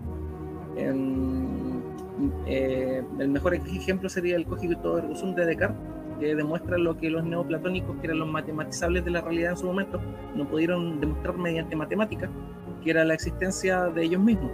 El reto que le hace Descartes, que es como, bueno, ustedes que dicen que solamente se puede demostrar la realidad mediante la matemática, entonces demuéstrenme su propia existencia. Y él demostró la existencia mediante un razonamiento filosófico. ¿Significa eso que la ciencia y la filosofía se convirtieron en enemigas acérrimas y se miraban feos desde el otro lado del espejo? No. Significa que la ciencia absorbió a la filosofía, pese a ser, repito, hija de la filosofía, absorbió a la filosofía para sus conjeturas y por ende las leyes universales pasaron también a ser científicas. ¿Por qué? Porque son demostrables. Bueno, y por un sinnúmero de cosillas más, pero igual creo que nos estamos escapando un tanto harto del punto. Sí, creo que, bueno, sí, aunque yo le comenté eso a Daniel al inicio, al final la mayoría de debates terminan volviéndose metafísicos, etcétera. Ahora mira, hay una parte importante, estoy seguro que tú te vas a dar cuenta. Yo no he negado que la causalidad esté en la ciencia, porque dije, se presuponen en la ciencia. Lo que yo he negado es que sea una ley científica.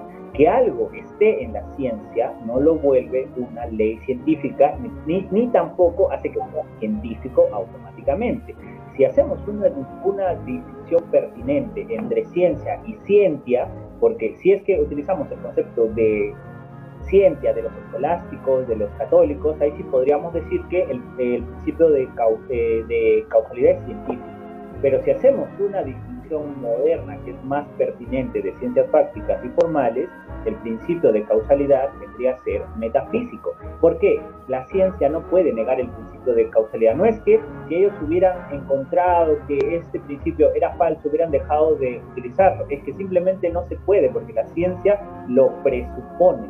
Es un saber que se presupone en el saber científico, pero no es una ley científica. Es una ley, o sea, claro, si queremos podemos decir es una ley que se usa en la ciencia, sin ningún problema, yo te compro. Pero tenemos que hacer esta distinción, que no porque algo se presuponga en la ciencia es que es científico. Te digo por qué no es meramente metafísica, o por qué no podría estar dentro de la categoría de metafísica, porque de hecho los principales exponentes de la ley de causa-efecto son los materialistas, ¿ya? Y que claramente eso se escapa completamente a cualquier tipo de metafísica. Así que eso. Pero igual creo que no estamos yendo del meollo del asunto. Yo hice mi crítica al conservadurismo. No sé si alcanzamos a abarcar una crítica tuya bueno, aunque creo que has dicho algunas, pero si pudieras como materializarla como en una oración. Entiendo. Quisiera aportar algo igual que me gustaría que comentaran, aunque ya sé que se tienen que ir rápido. Lo que haría ahora sería como...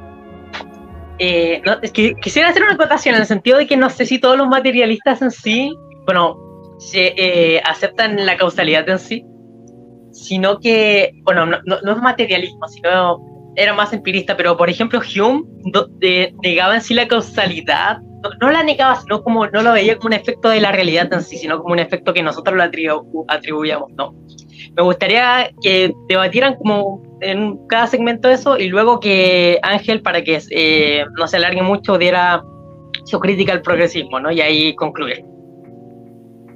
Bueno, sí, primero concluiría con que no son los materialistas los que inician con el tema de la causa y efecto, y aparte ni siquiera son aquellos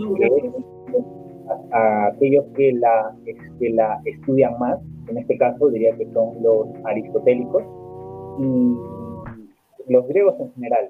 Y ahora, con respecto a lo que dijo Daniel, sí podríamos decir que lo que hace Hume es justamente lo que prácticamente expliqué, y es que no podemos decir que la causa y efecto es un saber empírico porque se presupone. Como se presupone antes de una verificación empírica, tampoco puede ser una ley científica porque no existe definición de ley. Bueno, podría existir una definición de ley científica, en este caso las que planteé al inicio, que da Mario Bunge, que dice, estas son las 4 definiciones de ley científica, pam, pam, pam. En una de ellas tenemos una distinción que se asemeja a la ley moral, que es un imperativo que te dice lo que puedes y lo que no puedes. En este caso, te presenté el ejemplo con la fórmula de Newton, no sé si es que te acuerdas. Entonces, con el ejemplo de la fórmula de Newton, podríamos decir el principio de causalidad es una ley de acción, es una ley de cómo las cosas tienen que hacerse. En este caso podemos decir, sí, en ese caso sí, pero rebuscándolo demasiado. Y justo Hume, por eso hace esa crítica que Daniel menciona, que Hume dice, nosotros no conocemos o sea, no aprendemos el principio de causalidad por el proceso empírico, porque lo presuponemos, y eso que sabemos que en Hume todo tipo de conocimiento parte de la experiencia. Y ya pues, si quieren ahorita termino con mi crítica al progresismo, Gerard da su réplica, terminamos porque ya nos hemos pasado 15 minutos a matar, pero a ver, sería de forma sencilla que como el compañero Gerard ha demostrado desde su postura de su postura progresista, él critica que haya una noción de ley universal, un ente objetivo al cual podemos conocer, y en caso Gerard diga, no, yo ya no creo eso, me he dado cuenta que en los ejemplos es necesario que haya una verdad universal. Bueno, aunque él acepte eso, el progresismo en sí niega que haya una esencia de las cosas. El conservadurismo trabaja con la esencia de las cosas, y de ahí salen todos los tipos de conservadurismo, el conservadurismo ortodoxo, el conservadurismo inglés, etcétera, ¿no? E incluso el conservadurismo heterodoxo de Ortega y Gasset, el conservadurismo de Burke, etcétera, claro, en el que se presupone que sí hay una esencia de las cosas que podemos llamarle ley natural sin ningún problema, pero que se encuentra en el objeto de estudio. Por eso es que en el paradigma conservador de la ciencia de los métodos, que es la metodología de investigación, se incluyen a la mayoría de científicos, vamos por así decirlo, que han estudiado filosofía de la ciencia, porque comprenden que no se puede negar que hay una verdad objetiva, sino la ciencia o la lógica o cualquier cosa sería imposible. En este caso, el progresismo hace todo lo contrario. El progresismo supone que la esencia no existe, o que si la esencia existe es producto de la existencia, como diría Sartre, en el que yo, según mis operaciones, creo mi existencia. Si yo quiero, me empiezo a comportar como un pájaro, etcétera, yo podría ser un pájaro. Y también presenté por eso, porque es que hay congresos de biólogos, y no me acuerdo el nombre, y pido disculpas por eso, voy a subir un video respecto a eso, donde hay congresos de biólogos que hacen denuncias públicas de por qué es que lo censuran cuando quieren hacer investigaciones en sede biológica de carácter delicado, por así decirlo. Entonces, mi crítica al progresismo va desde ahí, de que no sirve como un método para conocer la realidad, porque para conocer la realidad tenemos que suponer que hay una verdad objetiva, y es algo que el compañero Gerard se ha pasado negando 1 hora con 33 minutos, que hay una verdad objetiva. Sin una verdad objetiva no podemos conocer la realidad. Y si decimos, pero podemos conocer muchas verdades, bueno, esta sentencia tiene que ser una verdad objetiva, y estaría aceptando que hay una verdad objetiva. Luego ya nos vamos al tema del esencialismo, que son cosas muy largas, concuerdo que nos hemos desviado un poco del tema, pero podríamos hacer una segunda parte también, ya habiendo repasado este tema de que es necesaria una verdad objetiva, y ahora centrarnos más en el esencialismo de las cosas, que ahí podrían haber críticas interesantes en sedes filosóficas. Bueno, ahí termina, por así decirlo, mi resumen, ¿no? Porque ya es un poquito tarde. Ya. Sostengo que no hay una verdad objetiva, así que no creo que podría profundizar una segunda parte partiendo de un planteamiento falso, ¿ya? Y creo que el mejor exponente de eso es el libro de Genealogía de la Moral de Nietzsche, ¿ya? Así que no sé qué más podría señalar. No he visto ninguna prueba respecto a un orden natural, ni las características de ese tal orden natural, que al final me aburrí de pedirlas constantemente. Ya fue como que, caché, ya no van a llegar, no te las van a decir, así que fue como, ok. Y a ver, no sé si dije alguna nota extra. No, creo que no. Amén. Claro. Amén. Vale, entonces concuerdo contigo en el que si no hay una ley universal o sea, si la verdad no es una ley universal, no tendría sentido tener un segundo debate, porque entonces prácticamente todas las proposiciones que han negado lo que yo he dicho, que tú has dado, no serían verdaderas. O sea, no serían verdaderas simplemente. Entonces, en este debate he sido yo hablando prácticamente solo, porque cualquier cosa que tú digas diciendo, no, pero eso no es correcto, está presuponiendo que el hecho de que no sea correcto es verdadero. Pero si dices que no hay una verdad universal para dicha sentencia, pues entonces no tendría sentido una segunda parte, porque no hay una verdad que realmente podamos conocer, y por ende la ciencia no serviría, la filosofía no serviría, y por eso el conservadurismo sería superior metodológicamente, porque el conservadurismo sí presupone que hay una verdad que podemos conocer y que hemos conocido, y una ley que mantenemos en estas verdades, ¿no? Bueno, ahí yo lo que dice Ángel es que, según al parecer en el progresismo no hay una verdad, cuando yo he dicho todo lo contrario, que hay múltiples verdades, precisamente lo opuesto a que no haya una verdad. Hay múltiples verdades, y por ende lo que consideramos como cierto es realmente una conjugación de esta multiplicidad subjetiva mediante las cuotas de poder que otorgó cada grupo social o cada estamento, tal vez, a lo que hoy conocemos como la realidad. Ah, ya te entiendo. O sea, solamente hay verdades subjetivas, solo hay verdades subjetivas. Sí, lo vengo diciendo desde el inicio. Ya, si solo hay verdades subjetivas, entonces eso tiene que aplicarse como ley universal, que solo hay verdades subjetivas.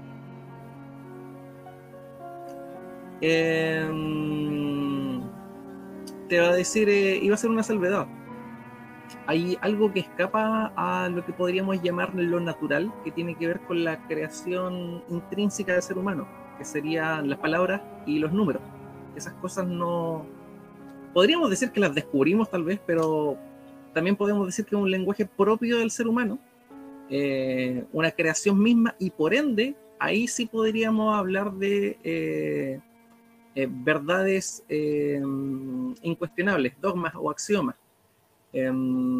Salvo esas cosas que son intrínsecas al ser humano, no podría hablar de algo, de una verdad objetiva. Por ejemplo, el diccionario me dice sí significa afirmación, y yo digo, ok, sí significa afirmación, pero está dentro de lo que llamamos el léxico y las palabras que ha creado el propio ser humano para entenderse entre ellos.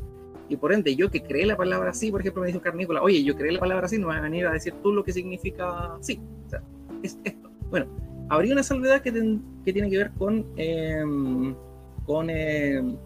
lenguaje y con el lenguaje matemático y verbal y escrito.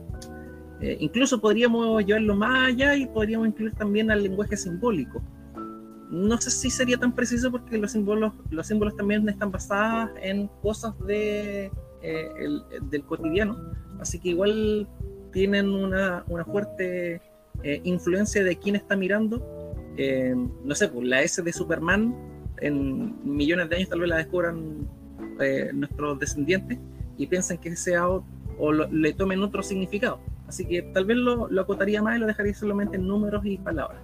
Pero fuera de eso, claro, no diría que hay ninguna verdad universal.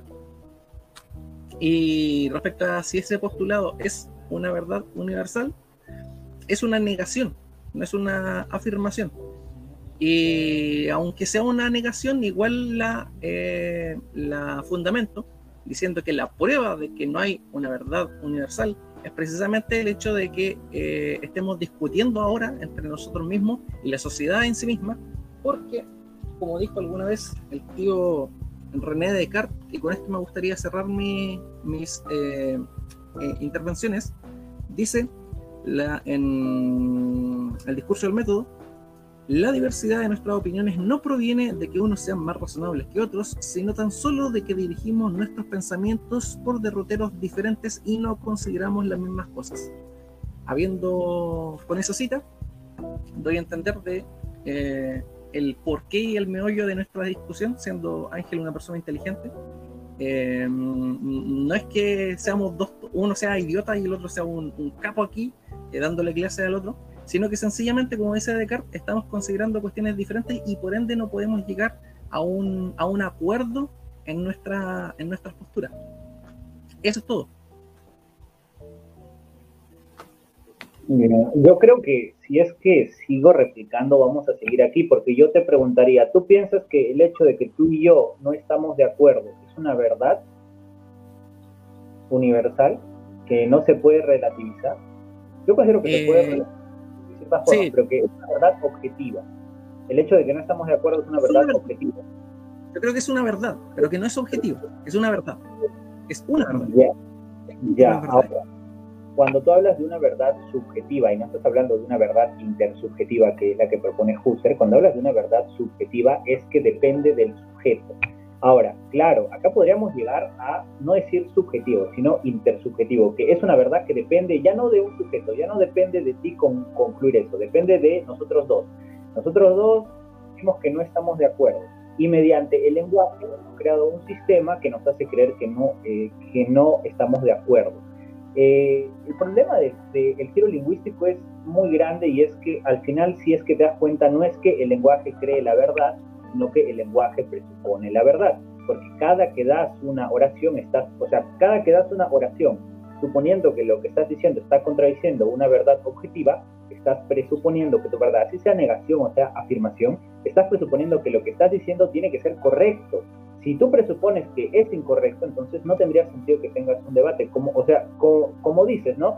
De que la verdad objetiva no existe porque estamos discutiendo porque sabemos que hay una verdad a la que apuntamos, y esa verdad depende necesariamente de principios lógicos que presuponemos cuando hablamos, la causa y efecto, el principio de identidad. No puedes hacer una oración si no presupones el principio de identidad, porque cuando te refieres a mí, estás haciendo una diferencia entre yo y entre el cuadro de la Virgencita de Guadalupe, estás haciendo una diferencia entre yo y mis cortinas. Entonces hay un principio de identidad. Tú sabes que yo no soy mis cortinas, porque mis cortinas tienen una identidad diferente a la mía. Ahí encontramos una ley universal. Ahora te puedes decir, no, es que el lenguaje puede hacer que esas cortinas las hayan llamado como ángel. Entonces yo diría, estoy viendo a Ángel, pero no me estoy refiriendo a ti. Entonces ahí la verdad universal sería que en este lenguaje cortinas han sido bautizadas como ángel y se llaman de la misma forma que el ser orgánico que está conversando aquí. El problema es que el lenguaje no crea la verdad, la presupone. Y ese es el problema de Nietzsche, de Wittgenstein, de toda la escuela de Frankfurt, etcétera, que el giro lingüístico nace para relativizar las cosas por una renuncia a la propia razón. Esto es algo que dice Levinas en su libro los límites de las dimensiones éticas de la vida, en el que reconoce que Nietzsche renuncia a la razón. Según Nietzsche, no existe una razón que realmente pueda conocer el mundo, porque dependemos del lenguaje para conocerlo, y el lenguaje es convencional, por ende no conocemos el mundo, sino que conocemos nuestras convenciones. Pero esto parte de un giro lingüístico, y si nosotros creemos que ese es un buen fundamento para aplicar políticas de Estado, un buen fundamento para utilizarlo como metodología de investigación y como estilo de vida, podría yo sin ningún problema, y acá voy a hacer un ad terrorífica, ¿no? O sea que no es una falacia, es un argumento informal. Yo ahorita podría desvivir a 3 niños sin ningún problema y decir que mi acto ha sido bueno, que nadie puede decir que ha sido mal. Ahora, ahí hay otras teorías, como por ejemplo las intersubjetivas, que dicen, no, es que en una sociedad se ha acordado que eso es algo malo, etcétera. Pero ¿por qué el hecho de lo que acuerda en una sociedad debe de seguirse? ¿Por qué? No, porque esa sociedad ha razonado ya. El problema es que Nietzsche renuncia a esa razón. Y eso es algo que lo documenta Leutler. Estoy tratando de no refutarte directamente, porque vamos a seguir y seguir, pero sí quiero comentar eso, que comprendo muy bien tu postura, he leído muy bien a los relativistas del lenguaje, por algo soy semiótico, y comprendo muy bien tu postura, y justamente tú deberías darte cuenta, claro, tú deberías darte cuenta que tu postura no es afín ni a las ciencias ni a las políticas, porque si nosotros presuponemos que no podemos conocer la realidad tal cual, porque yo podría hacer esa cortina sin un problema, y porque una niña de 3 años podría ser una persona de 30 años según el lenguaje, ese no es un buen faro para aplicar políticas públicas, no es un buen faro para aplicar políticas de Estado, ni para hacer ciencia, ni nada, porque si es que partes de la, por ejemplo, esto es de la genealogía de la moral de Nietzsche, si partes de ahí, prácticamente estás partiendo de la renuncia a la razón, y no lo digo yo, lo dicen los estudiosos de Nietzsche, estás renunciando a la razón para tu postura progresista. Y bueno, ahí sí ya hice ataques, perdón. Mira, ¿cuándo considero que se rechazó a la razón? Cuando la sociedad decidió guiarse por parámetros teocéntricos. Tú ahora diste un ejemplo de yo podría ir y malvivir a 3 niños, y a mí se me ocurre el ejemplo de este profeta que bajaba a las montañas y unos niños lo molestaron porque era calvo, entonces el tipo los maldijo y salieron unos osos y se los comieron. Y en la Biblia eso no está planteado como algo malo, sino que como era un profeta del Señor, entonces sencillamente estaba bien que él los maldijera y por eso unos osos se los comieran a los niños. Entonces creo que ahí hay un mucho mayor dejo de la razón, y eso sí está basado en un paradigma conservador donde hasta Napoleón lo dijo en su momento, la sociedad podría vivir sin Dios, pero no sin la religión, y eso tiene que ver con una base objetiva que te diga esto es lo bueno, esto es lo malo, y sobre eso construimos. Y para mí ese es un sinsentido, y ese sí es completamente un dejo de la razón, muy por el contrario de lo que dice Nietzsche. Personalmente Nietzsche es uno de los autores que más detesto, personalmente no me carga Nietzsche, pero le doy la razón en ese punto de que lo que hoy consideramos bueno en otras épocas vamos a considerar malas. Y no es que no haya una verdad objetiva, sino que estas verdades objetivas van cambiando y te dan a entender a largo plazo de que realmente no eran objetivas. Es decir, si somos progresistas, entonces no creemos que pueda haber una verdad y por ende no pueden haber leyes y por ende vivimos en el caos, que es básicamente lo que está planteando Ángel. No. Como sociedad nos ponemos de acuerdo para fijar unas leyes y unas normas de acuerdo a nuestro contexto actual. Y esa es nuestra verdad, pero la mantenemos como verdad y no como verdad en el caso de los conservadores, porque nosotros entendemos que esta verdad va a cambiar con el tiempo, con una nueva sociedad, con nuevos criterios, con nuevos paradigmas, con nuevas formas. Entonces, repito, no es que no tengamos una verdad o criterios para fijar leyes o normas, no es que propongamos el caos, muy por el contrario, un orden ajustado a la razón de la época. Como diría Montesquieu en El espíritu de las leyes, Solón no le dio a los atenienses las mejores leyes que pudiesen tener, sino las mejores que ellos pudiesen soportar. Y ese es el meollo del discurso jurídico. Adecuamos las leyes de acuerdo a la sociedad. Y el hecho de que adecuamos las leyes significa que no hay una ley universal de lo que es bueno y lo que es malo, sino que va cambiando con el tiempo. Eso. Yo diría que habría que dar las conclusiones porque no queda mucho tiempo, o la otra opción sería seguir, pero dar las conclusiones por audio. La otra vez hice eso con Aris y los demás. Yo creo que debemos terminar en las 2 horas. Sí. Sí, o sea, literal, ya faltan poco, así que den sus conclusiones. ¿Qué deberían hacer en sus conclusiones? Yo les diría que den autores a favor de su postura para que la gente los lea y en general vea las dos partes, porque acá en este podcast intentamos fomentar el pensamiento crítico.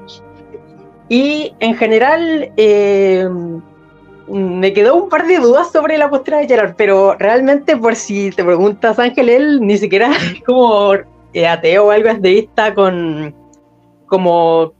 algunas posturas cristianas, no sé cómo explicarlo, con un... ¿Cómo lo describirías tú, Gerard? No... ¿Deísta cristiano o cristiano deísta? Sí. Pero me parece algo no contradictorio, pero me parece curioso, pero no importa. Yo simplemente lo que haría en la conclusión sería como dar que ustedes den como autores para que refuercen su postura y que concluyen del debate, que aprendieron del otro también, o sea, los debates no son solo para ganar, sino para aprender del otro también. Igual hubiera sido interesante que hubieran tocado si existen las esencias verdaderamente o no, pero ya no se hizo, ¿no? igual quisiera saber si Gerard piensa que existen las esencias, como por ejemplo, este gato tiene esencia de gato y es un gato realmente, o solo es algo que es un concepto mental que nosotros creamos. No entendí la pregunta. ¿Existe la esencia de gato? ¿Un gato es verdadero gato? ¿Solo le atribuimos el nombre de gato a un conjunto de átomos que realmente nosotros le atribuimos el gato? O sea, un gato y otro gato no se parecen en nada más que nosotros le encontramos parecido y le atribuimos su mismo característica. No es que en la realidad tenga una esencia que hace que se parezcan en los dos, que sean de la misma especie. Es que hay diferentes formas en las que te podría responder eso, desde la etimología del término gato, desde el uso común del término gato, que por ejemplo, no sé, pues en algunos países gato es ese animal que levanta los autos. Entonces, sí, me refiero al gato, me refiero al gato animal. Sí. A eso me refiero. Sé a lo que te refieres, pero dejando la pregunta sola en el aire, veo que hay muchas formas de responder a esa pregunta. Creo que un gato es un gato, sí, creo que un gato es un gato. Pero también entiendo que lo que hoy es un gato, hace, no sé, 200 años atrás era una huiña, y 200 años antes era otro animal. Entonces, el concepto mismo, el ser mismo de gato, no hay una esencia de gato porque es un animal que está evolucionando. Lo mismo los perros que antes eran lobos, ¿no? De hecho, no, el perro no es una especie, el perro es una evolución seleccionada de los lobos. Entonces, ¿existe la esencia del perro? No, somos animales en constante evolución. Y hoy somos de esta forma los seres humanos, pero hace millones de años éramos distintos. Entonces, por lo mismo, no diría que hay algo que podríamos llamar como la esencia de un gato, porque somos animales en cambio. Podría hablar tal vez de características propias del ser humano, pero no algo así como una esencia. Ya, en ese punto no estás de acuerdo ni con Aquino ni con Aristóteles, entiendo. Ya, yo daría como, ¿sí? Yo te dije que hace media hora se me hizo tarde, no sé si te puedo dar mis conclusiones y ya... Sí, da tus conclusiones ahora, te lo digo rápido. Da autores que apoyen tu postura y concluye en general tu postura de eso. Sí, bueno, mi conclusión va a partir también de lo que se dijo hace unos minutos y el hecho de que yo no veía razonable el aspecto teocéntrico porque un profeta bajó y porque mató a 3 personas. Si esto no se da cuenta, el compañero está presuponiendo un tipo de razonamiento que tiene que ser universal y es un razonamiento en donde matar niños está mal, no matar niños está bien. Esa tiene que ser una ley universal moral para que él considere que ese acto no era razonable. Ahora, claro que se aplica el razonamiento. Cuando Nietzsche habla de la renuncia de la razón, no se refiere a cometer actos irracionales. Se refiere a que, como ya no puedes hablar de una verdad objetiva, nada de lo que hagas puede ser tildado como bueno o como malo. Esa es una renuncia a la razón. ¿Por qué? Porque la razón que se reconoce por el ejercicio del razonamiento puede tener diferentes perspectivas, como que por ejemplo este monje haya considerado una tremenda falta de respeto el hecho de que esas personas le hayan hecho eso, y que hoy en día eso ya no sea una falta de respeto, ¿no? Entonces hay dos razonamientos diferentes, así como los progresistas o los LGBT tienen sus propios razonamientos, hay otras perspectivas que tienen otro razonamiento diferente. La renuncia a la razón no es que las razones del profeta no te parezcan razonables. La renuncia a la razón es creer que ninguna razón es válida porque no puedes conocer una verdad objetiva y puedes relativizar todo. En el aspecto de que dijiste que no crees en la esencia porque hay perros y el perro antes era un lobo, en este caso siempre ha sido un canis lupus, solo que yo te diría, la forma en la que lo puedes entender es cuál es la diferencia entre un canis lupus y una manzana. Bueno, está bien, no siempre ha sido un canis lupus, recientemente es un canis lupus. Cualquier ejemplo que des va a presuponer una esencia en este momento del perro que lo va a diferenciar de una manzana. El perro nunca ha sido una manzana. Entonces, si son diferentes, te vas a dar cuenta de que hay una esencia de la manzana en tanto los elementos constitutivos de la manzana y de lo que antes de ser un canis lupus era otra especie que estás por mencionar, y te vas a dar cuenta, en tu propio ejemplo te vas a dar cuenta que hay una esencia de las cosas y que la evolución no refuta la esencia de las cosas, porque así como yo todavía no tengo una barba muy pronunciada, la voy a tener. Entonces, eso se conoce como accidente. Los accidentes que yo voy a tener a raíz de mi sustancia están presupuestos en mi esencia. Por eso un libro no es una manzana no es un perro, etcétera, ¿no? Estas diferencias. Bueno, yo concluyo con mi resumen. Si es que necesitan que dé otro resumen por audio, lo hago sin ningún problema, me van a cortar la cabeza. Gerard, un gusto total conversar contigo. Me gustaría que conversemos más, ¿verdad? Pero evidentemente, porque veo que tienes ciertas inclinaciones hacia las escuelas postmodernas del lenguaje, que es algo muy interesante, del EQ, Wittgenstein, etcétera. Ya los he leído y considero que tal vez puedas darte cuenta que el hecho de que haya consenso y que haya relativización con respecto a la significación no demuestra para nada que no haya una verdad objetiva, sino que depende de una verdad objetiva a la hora de relativizar y a la hora de consensuar. Dejo a mis autores súper rápido antes de que maten, porque ya se me está haciendo tarde. Simplemente leer toda la historia de la filosofía de la ciencia, de Lakatos hasta, por ejemplo, no sé, autores como Bunge, como Bachelard. También leer a los escolásticos es fundamental. Los escolásticos son los que más hablan de el ser. También a Heidegger podría ser para la teoría de verdad por correspondencia, a autores como Víctor Mora, que hace esta distinción del paradigma conservador contra el paradigma revolucionario del progresismo. También a Mendiel. En caso sean católicos o cristianos, tienen que leer a Mendiel, porque Mendiel explica la diferencia entre el conservadurismo, que es un tipo de conservadurismo primitivo que ha existido desde siempre, con un progresismo que en la época de los hebreos era conocido como la cábala. Según Mendiel, hoy en día la nueva cábala es el progresismo, y es muy interesante. Hay más autores, me disculpo por irme rápido, pero hemos pasado 40 minutos de la hora pactada. Igual, encantadísimo, espero que haya más conversaciones. Muchas gracias, Daniel. Si se me ha olvidado algo, a ver, avísenme y mando por audio. Un abrazote total. Chao, Capo, cuídate.